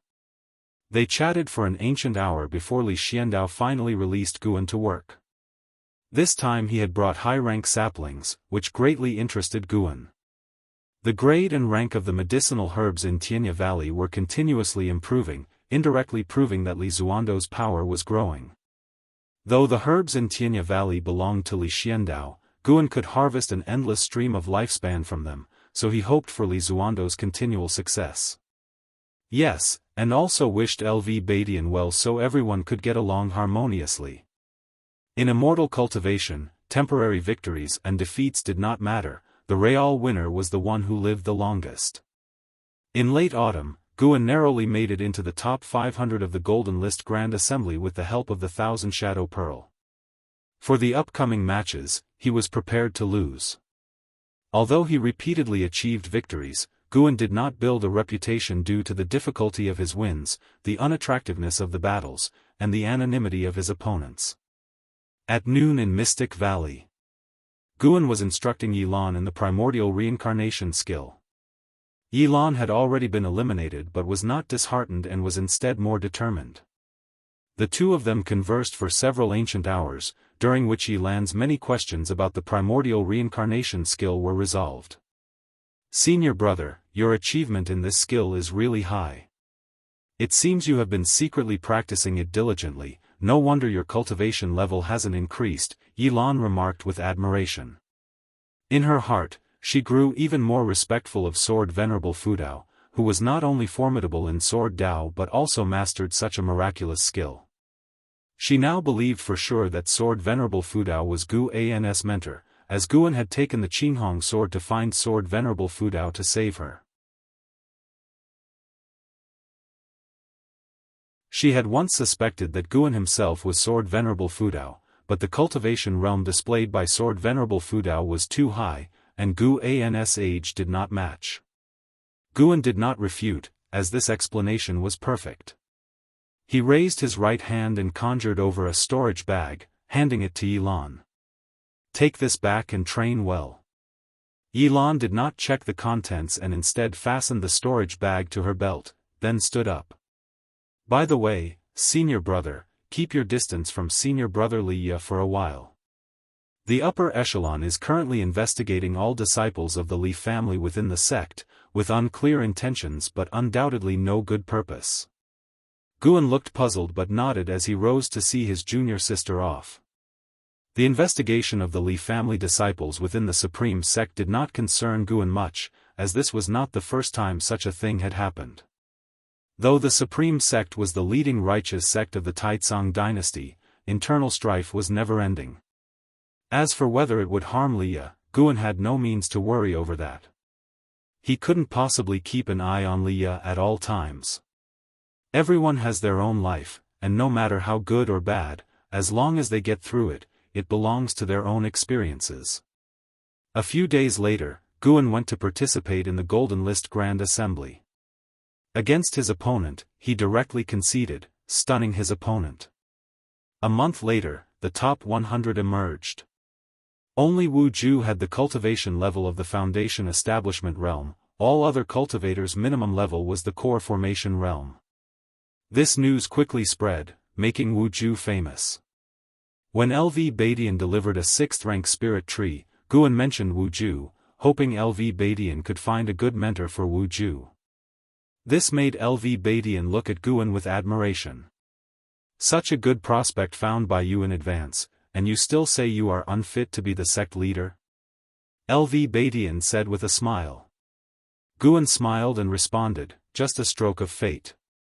The Supreme Sect has many geniuses, this doesn't speak to my vision, but to the abundant foundations and great fortune of the Supreme Sect." LV Badian was very satisfied with Gu An's rhetoric. Regardless of whether it was genuine, it was very suitable for a sect leader. "Regarding Wu Ju, I can't promise anything. He has already become a disciple of Zhou Yu. Understand that taking in Hao as a disciple was already a major move that met with opposition. I cannot take on any more genius disciples. The Supreme Sect is not a place for one person's dictation," LV Badian explained meaningfully. Zhou Yu, one of the Supreme Sect's venerable pavilion, had more power than the Hall of Elders. Becoming his disciple meant Wu Ju had a limitless future. Guan then thought of that true inheritor-disciple, who was not in a mentor-disciple relationship with LV Badian, effectively counterbalancing him. It seemed that in the Supreme Sect, even accepting disciples involved a consideration of interests. Of course, the main reason was that LV Badian was not strong enough, at least not to the extent where he could suppress the 3 great families single-handedly. "I plan to take action against the Li family, but rest assured, I won't harm Liya," LV Badian continued. Hearing this, Guan immediately raised his hand to salute him. LV Badian waved his hand. "After the Golden List Grand Assembly, the Supreme Sect will soar. However, potential crises remain, not to mention the ephemera sect main lineage on the other end of the 9 Nether Road. There are also those within the 9 dynasties looking to scheme against the Supreme Sect. To avoid unnecessary trouble, I will visit your Medicine Valley less often. Do not indulge any further, practice diligently, understand?" He felt somewhat helpless as he spoke these last words. He had already passed on the Defying Fate divine skill to Guan but saw no significant results. Guan nodded and said, "I will manage Medicine Valley well and not disappoint the Supreme Sect." Hearing this, LV Badian gave him a final glare before rising to leave. Guan hurried to see him off. Heavy snow had already blanketed the 3rd Medicine Valley, and the flying snow threatened to engulf everything. LV Badian's figure soon vanished into the vast snow. Time flew by. Another Chinese New Year arrived, and the Golden List Grand Assembly concluded the day before Chinese New Year. In the evening, Guan went to Mystic Valley to spend the festival with the disciples. Zhen Qin had just returned from the outer sect and was discussing the Golden List Grand Assembly rankings with the disciples. After the assembly, the Supreme Sect would publish a book recording the life stories of the top 100, symbolizing authority in a way. Winning first place was Hao, without any suspense. The second place was not LV Xian but Sage Xian Miao from 3 Pure Ones Mountain. The duel between Sage Xian Miao and Hao had become legendary, and the name of 3 Pure Ones Mountain reverberated throughout the Taicang dynasty. LV Xian ranked third and was likely depressed. The rest were mostly aristocratic geniuses, with the Zhou, Gu, and Ji families occupying 30% of the top 100. The dominance of the three great families was evident. Wu Ju, with his foundation establishment realm, made it into the top 20 but was severely defeated by Hao when they met, although he had proven himself and became a bona fide genius.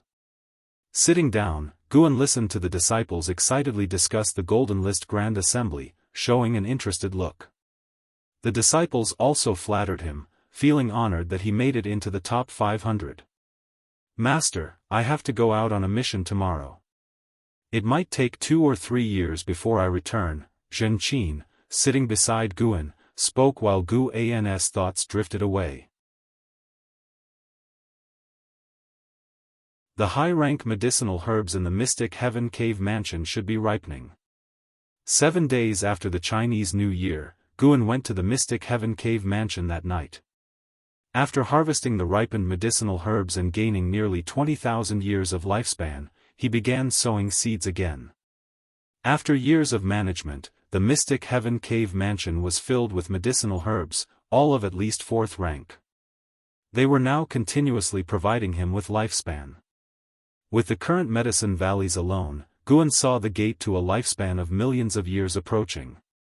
He had already started pondering about breakthroughs. Reaching the Mahayana realm almost drained the spiritual energy of the North Sea Mountain, so the next breakthrough must be in a place with more spiritual energy. For the next breakthrough, Guan needed at least 5 million years worth of lifespan. He was eager to see what realm he could reach. After sowing, Guan sat at the stone table, poured himself some tea, and enjoyed his leisure time while spreading his divine sense to observe the North Sea Mountain's activities. The North Sea Mountain was an excellent training ground for cultivators. With the initiation of the Golden List Grand Assembly, the passage of various sects cultivators through the area had intensified the conflicts there. Guan suddenly noticed a battle, with one participant catching his attention. Sage Xian Miao from 3 Pure Ones Mountain. This genius who outperformed LV Xian left a deep impression on Guan. At this moment, several dozen cultivators were besieging Sage Xian Miao. Under the night sky, the wind raged, and various spells fell endlessly, ravaging the land and forests. Sage Xian Miao held a sword in his right hand and a horsetail whisk in his left.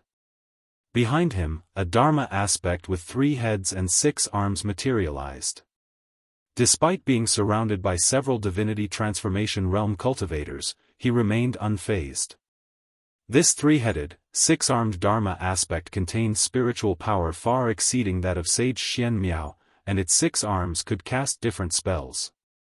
An impressive divine skill. Guan sipped his tea while appreciating the battle. Those dozens of cultivators were no match for Sage Xian Miao, but a void-crossing realm great cultivator was lurking in the shadows, making Sage Xian Miao's situation dire. Guan had no intention of intervening, as he had no interest in others' grudges and feuds. Even if Sage Xian Miao died there, it would only show that his chi fortune was insufficient. Guan saved only those connected to him. 30 minutes later, the hidden void-crossing realm great cultivator made a move, launching a sneak attack that shattered Sage Xian Miao's Dharma aspect, causing him to vomit blood and be flung into the forest. Seeing this, the injured divinity transformation realm cultivators heaved sighs of relief and then praised the void-crossing realm great cultivator. Just as Guan thought Sage Xianxia was doomed, he sensed something and raised an eyebrow. In the forest where Sage Xianxia had fallen, a strong wind arose, uprooting trees and sending them into the night sky. Sage Xianxia sat in the ruins, surrounded by azure runes. These runes emitted beams of azure light, which gathered above him to form a grand door. The door slowly opened, releasing a desolate aura that caused the void-crossing realm great cultivator's face to change drastically as he turned to flee. "Where are you running?" An ancient voice echoed across the heavens and earth.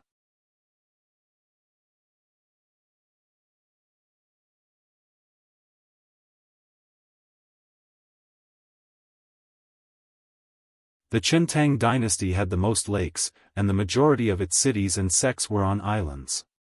Although the Great Rain drowned an entire dynasty, it also caused the spiritual energy of the Qiantang dynasty to surge, being shrouded in spirit mist all year round. Among the 9 dynasties, the Qiantang dynasty was the most mysterious and had the most legends.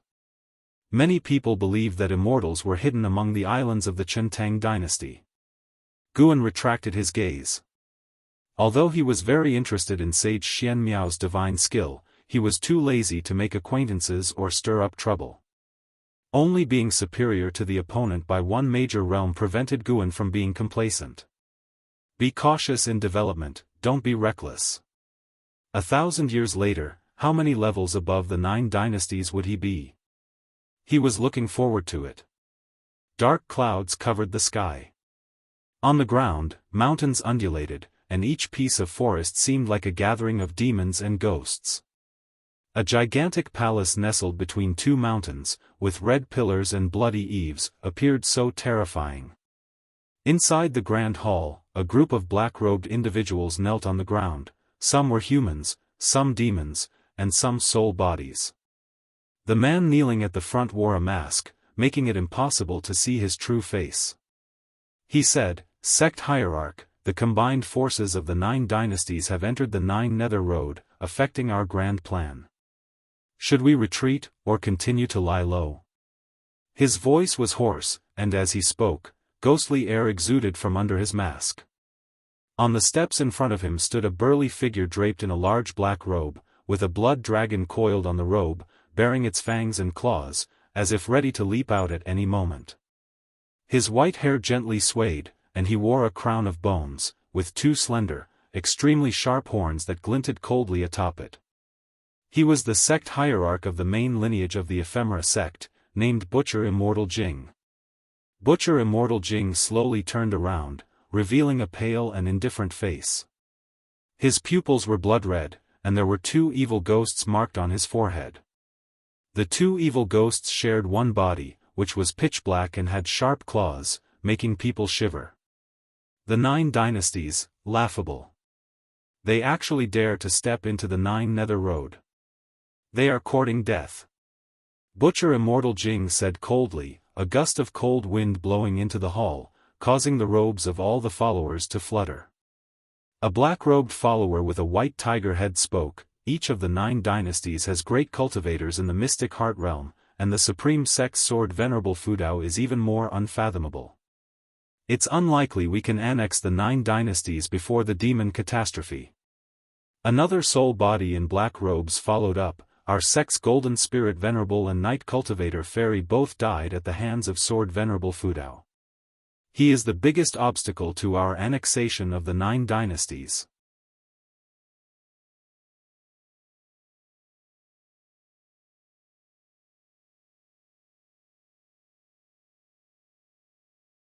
Li Xiandao sending Li Ye away at this time, could there be other reasons?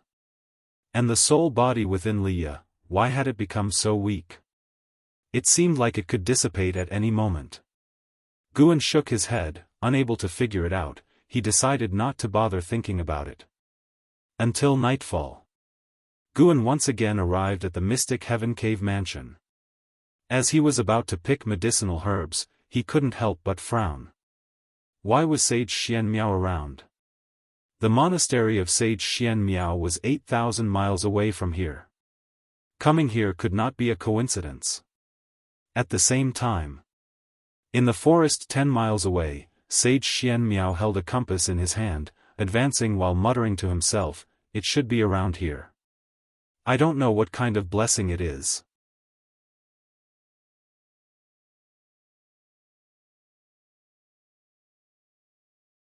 Chapter 132 Mountain God, Ill-Fated Relationship. Guan heard Sage Xianxia's muttering, which left him silent. Did he come seeking fortune and find my home? His gaze fell on the compass in Sage Xianxia's hand, curious about what kind of treasure could locate fortune, far surpassing his white spirit rat.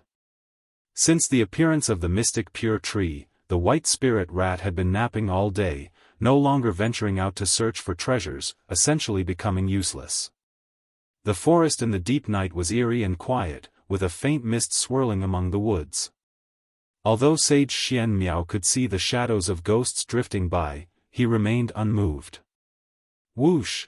A gust of wind blew from the front, causing Sage Xianxia's robes to flutter, making him squint. The land of the mountain god, mortals are forbidden to enter. A mysterious and ethereal voice emerged, causing Sage Xianxia to halt his steps. He looked around, unable to detect the speaker's presence, not even with his divine sense. Sage Xianxia was certain he hadn't misheard, so he cupped his hands and said, "This humble Taoist hails from Three Pure Ones Mountain of the Taicang Dynasty, a sole disciple of the Taicang lineage, Li Xuanmiao." Li Xuanmiao, Li Xiandao. Guan wouldn't believe they were unrelated even if beaten to death. The name, Three Pure Ones, also made Guan think of the Three Pure Ones in Wuxia's Taoist myths from his previous life, wondering if there was any connection. It should be unrelated, otherwise, writing, Investiture of the Gods, would have already caused trouble. Perhaps the Tao of the Three Pure Ones illuminates myriad heavens, showing signs of Three Pure Ones in both this world and the Wuxia world? Guan's thoughts raced, not answering immediately. Sage Xianxia continued, "This humble Taoist seeks fortune, wondering if I might have the honor of meeting the mountain god?" He didn't seem to doubt Guan's words, making Guan ponder. Could mountain gods truly exist, making Sage Xianxia find it unsurprising? This made Guan suddenly want to get to know Sage Xianxia, to increase his understanding of this world. Why seek the mountain god? Guan's voice echoed again, its source still elusive. Sage Xianxia replied, Immortals and gods are elusive. If I could meet one, it would be life's fortune. Of course, this humble Taoist also has a personal desire. Meeting the mountain god pleased him greatly, more meaningful than finding a treasure. With his cultivation at the divinity transformation stage, he scanned all directions, unable to find the other party, indicating their cultivation level was vastly superior, whether or not they were a mountain god. The fact that the other party didn't attack him directly suggested they weren't a great evildoer. Whether a mountain god or not, they were worth befriending. Whoosh! A gust of wind blew in his face, stirring up fallen leaves, forcing Sage Xianxia to raise his hand to shield himself. When the wind passed, Sage Xianxia looked ahead, his pupils suddenly narrowing, face full of astonishment. Following his gaze, there stood a small white-clad figure on a large tree in front. That's right. A small figure. Only 3 inches high, easily held with one hand. This figure wore white clothes and a theatrical mask, looking extremely mysterious. This white-clad figure was Guan, who used the Great and Minor Rui divine power to shrink himself. Great and Minor Rui was a divine power awakened through the primordial Rui skill, his energy-concealing skill evolved from the energy-nurturing skill. Sage Xianxia immediately knelt on one knee, raising his hand in salute, saying, Li Xuanmiao pays respects to the mountain god. He could feel this wasn't an illusion. It was his first time seeing such a small person, making him instantly believe the other was a mountain god. After all, he had never seen either spell or divine power that could shrink a person, only spells that drew people into small spaces. Guan leaped on the branches, reaching the branch's end to overlook Sage Xianxia, asking, "What is the treasure in your hand?" He cast a lifespan detection.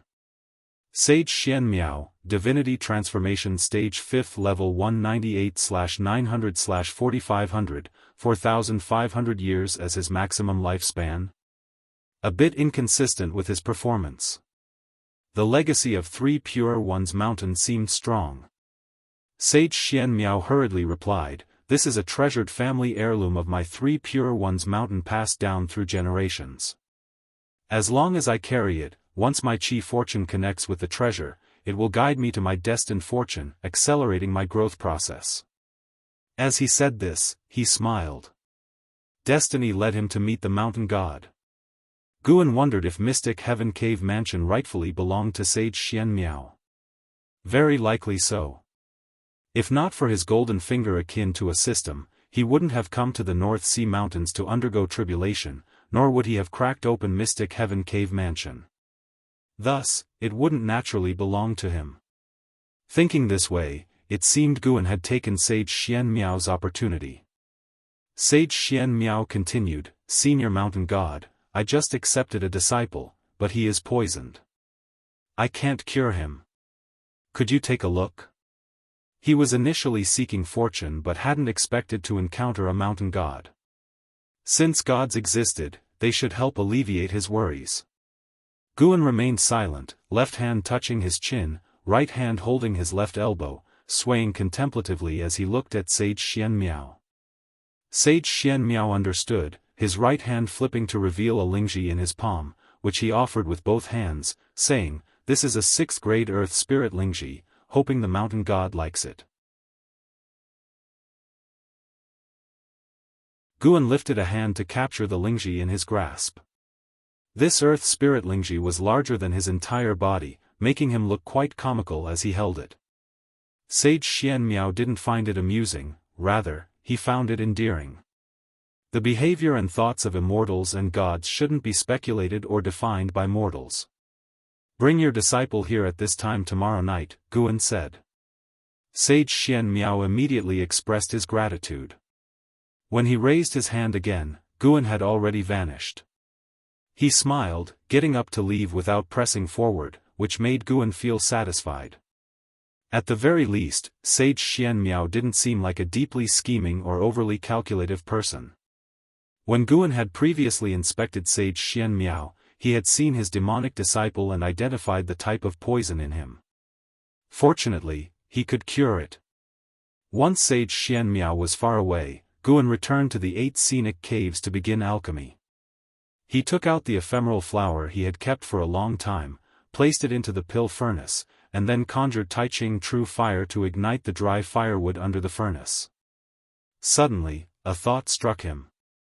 Could the alchemy technique of Mystic Valley also be derived from 3 Pure Ones Mountain, capable of producing Taicang true fire?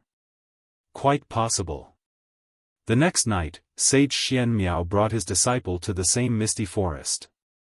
The fox demon boy was very nervous, clinging to Sage Xian Miao, eyes constantly scanning the surroundings, fearing evil spirits would appear. Sage Xian Miao raised his robe hem and knelt, making the fox demon boy kneel as well. After kneeling for a while, a gust of wind blew. A thumb-sized pill rolled to Sage Xian Miao's knees. He couldn't help but pick it up. "Let your disciple take it." Gu An's voice floated by, and Sage Xian Miao, without hesitation, had the fox demon boy swallow it. The pill melted instantly in the mouth. Sage Xian Miao held the fox demon boy's wrist to carefully sense, soon showing a delighted expression. He looked up and asked, "May I ask, Mountain God, what poison afflicted my disciple?" "The poison of the ephemeral flower." "He must have visited the ephemeral flower's habitat and inadvertently ingested it," Guan replied from a tree branch. The fox demon boy stared wide-eyed at the tiny mountain god. Upon hearing this, Sage Xian Miao's face darkened, gritting his teeth. "The ephemera sect has brought harm for millennia, its sins unforgivable." Guan squatted on the branch, observing them, and said, "Your disciple is saved. You should leave now. Remember, do not reveal my existence to anyone, or I will come for you." Sage Xian Miao raised his head, saying, "Mountain God, could you teach me the ultimate skill to become the world's strongest?" I am willing to exchange everything I have. Being defeated by An Hao had become his deep-seated issue. It was also why he hadn't returned, unable to face his peers. World's strongest. If you could become the world's strongest, you wouldn't seek me. Since you can't become the world's strongest, your everything couldn't match its value, Guan said indifferently. Sage Xianmiao looked troubled, but hope ignited in his heart. The mountain god hadn't refused him. He had only intended to probe, not expecting a real chance. Indeed, no disciple of Three Pure Ones Mountain had ever encountered a land immortal. It showed how rare immortals and gods were. Sage Xianmiao said earnestly, "Please enlighten me, mountain god. As long as it's within my power and doesn't violate the principles of Three Pure Ones Mountain, I will definitely comply." Guan feigned deep contemplation, arms crossed, and after a while, he suddenly said, "I have it. The divine skill you used to summon Mystic Heart Realm cultivators before, exchange it with me." Sage Xianmiao's face changed dramatically. His respect for the mountain god deepened. The mountain god could discern even his backer's realm, demonstrating the mountain god's high Dao level. And the battle had taken place far from here. Sage Xianmiao hurriedly said, "This divine skill is called Divine Reaching Mystic Gate. It can only summon others and won't harm beings. Am willing to exchange it with you, mountain god." As he spoke, he took out a scroll from his sleeve, raising it with both hands. Guan lifted a hand, capturing the scroll. After a brief scan with his divine sense, confirming its authenticity, he waved his right hand. A book swiftly landed before Sage Xianmiao. The 9 Extremes Yin-Yang Body. Sage Xianmiao's eyes lit up on seeing those 5 words. Guan would eventually cultivate the 9 Extremes Yin-Yang Body, so he didn't mind teaching it. Moreover, this technique originated from the Thousand Autumn Pavilion. He wanted to see how many years it would take Sage Xianmiao, with his talent, to master the 9 Extremes Yin-Yang Body. Sage Xianmiao picked up the secret book, began reading, while Guan wasn't in a hurry, putting away the Divine Reaching Mystic Gate scroll into his storage bag. After reading for a while, Sage Xianmiao's hands trembled. He suddenly closed the book, tucked it away, and then took out wooden boxes from his storage ring, a total of 7. He said, "This ultimate skill is stronger than Divine Reaching Mystic Gate. I can't take advantage of you. These are seeds of 7th grade heavenly materials and earthly treasures, gifts from various dynasties to me. I intended to use them to enhance my cave, but now I offer them to you. Consider it." Gu An's impression of Sage Xianmiao improved. He lifted a hand, the 7 wooden boxes adhering to the tree trunk beside him, saying, "You may leave now." Sage Xianmiao immediately kowtowed, making the fox demon boy kowtow as well, and then led him away without lingering. Guan watched their departing figures, silently lamenting, what a fateful encounter.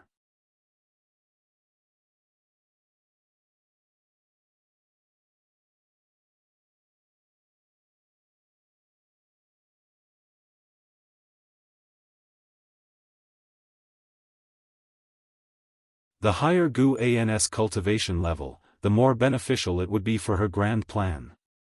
Even if it's not bad, I am definitely not a genius. I made it to the list relying on magic artifacts. Don't try to persuade me.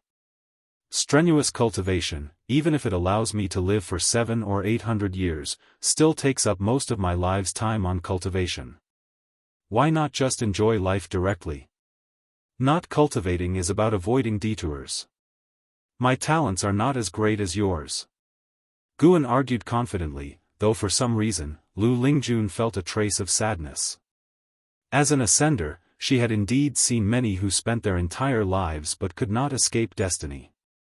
How many people had cultivated arduously all their lives, only to die in tribulation, in feuds, or from inner demons? Even for herself, recalling carefully, did she have as many happy moments in her life as the person before her? At this moment, Gu An's image in Lu Lingjun's mind shifted. Although Guan had a low cultivation level, he had a kind of broad-mindedness and life perspective that was beyond the grasp of ordinary people. Lu Lingjun caught up with Gu An's steps and asked, "Valley Master, do you think I should learn from you?" "Learn from me? What a joke. Your realm has already proven your talent. In this world, life is about striving. Since my aptitude isn't good, I strive for the depth of life. With your outstanding talent, you should pursue the length of life," Guan said casually. He wouldn't let others follow his path, as he could seize lifespan but others couldn't. His statement was just to hide his true strength, not to guide others. After hearing this, Lu Lingjun admired Guan even more. The two continued chatting while heading to the pavilion area. It wasn't until the evening that Guan arrived at the Mystic Heaven Cave Mansion. Half a month had passed since he exchanged divine skills with Sage Xian Miao. Guan planted the 7 7th-grade treasures from Sage Xian Miao in the Mystic Heaven Cave Mansion. He wasn't afraid of this cave mansion being exposed, even if it was, he could move it. He could use the Great and Minor Rui to shrink the entire mountain and then move it. Because these 7 seeds were of high grade, he would visit every other day, afraid that they might grow askew or conflict with each other. After careful inspection, making sure there were no problems, Guan smiled. Currently, he was harvesting lifespan all year round, so traveling back and forth wasn't tiring for him but full of interest. When the next breakthrough came, he planned to open another cave mansion in a different place, get some people to help him manage the new mansion, while he focused on harvesting. The people managing the cave mansion needed to be able to endure loneliness. But that was a matter for the future. He walked to the wooden house, took out the Ziwei Array Chronicles and a pile of formation materials, and began trying to set up formations.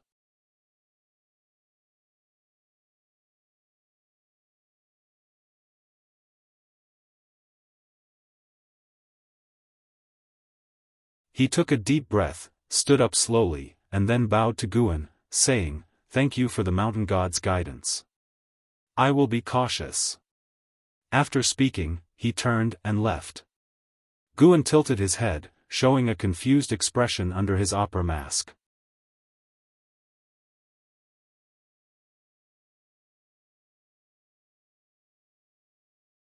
Chapter 134, 9 Nether Domain, Chaos in the World. After returning to the Mystic Heaven Cave Mansion, Guan lost interest in practicing formations. He began watching the scene, with his divine sense following Sage Xian Miao. When Sage Xian Miao returned to the Daoist temple, he indeed clashed with the underworld fox demon. The night sky timely poured down with heavy rain, causing the world to become noisy. In the rainy night, Sage Xian Miao held a treasure sword, questioning the underworld fox demon about its origins. The underworld fox demon was terrified and said he had been injured previously, forgetting his origins, and would have died under the claws of a demon if not for his master's rescue. Under the rainy night, the master and disciple had an intense conflict. After arguing for a while, Sage Xian Miao, muttering about breaking the tribulation, acted as if possessed and raised his sword to cut down the underworld fox demon. The underworld fox demon, frightened, fled in panic, pleading for mercy, but it did not awaken any pity in Sage Xian Miao. From Sage Xian Miao, Guan sensed a trace of demonic qi. He could not tell if this guy was inherently demonic or if it was the result of practicing the 9 extremes yin-yang body.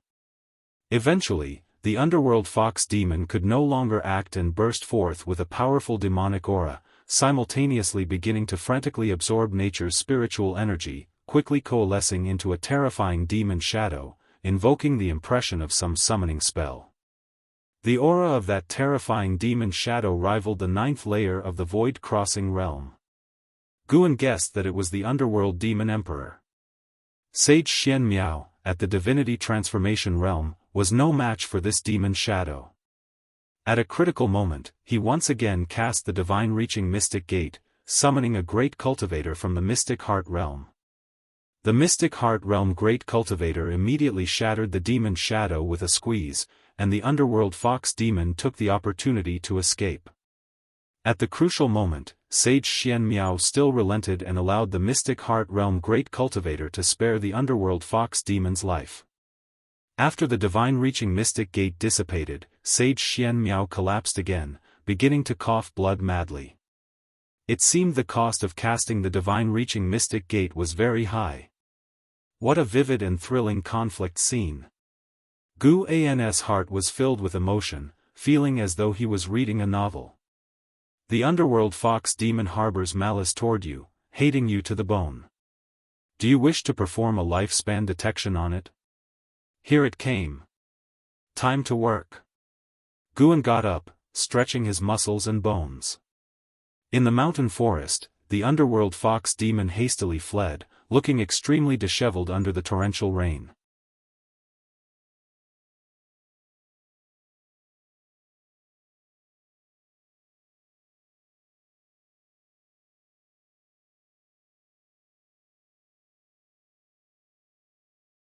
No, only occasionally sending books back through others. Talking about this, they arrived at a door. Su Lu motioned for Guan to wait and entered the door. Before long, Su Lu returned with a large scroll and a book, handing them to Guan. Take these back and make a copy. Next time you come, return them to me. Guan placed the scroll and book into his storage bag and then thanked Su Lu. Su Lu reminded, with your cultivation level, you can at most travel across the 9 dynasties. Don't form your nascent soul nor go to the demon land, and don't head south into the sea. I understand, Guan replied. Su Lu waved his hand, indicating that Guan could leave now. Guan immediately left. As he reached the stairs, he sensed a powerful divine sense sweeping over him. There's a mystic heart realm cultivator inside the building. Could it be a supreme elder reading here? Including Xian Quan, the supreme sect already had 2 mystic heart realm cultivators. This intensified Gu An's resolve to break through. Damn that ephemera sect, enticing so many old monsters back. You're tuning in to the Unparalleled SwordWill YouTube channel. Don't forget to subscribe and join us on this journey to catch the most captivating stories.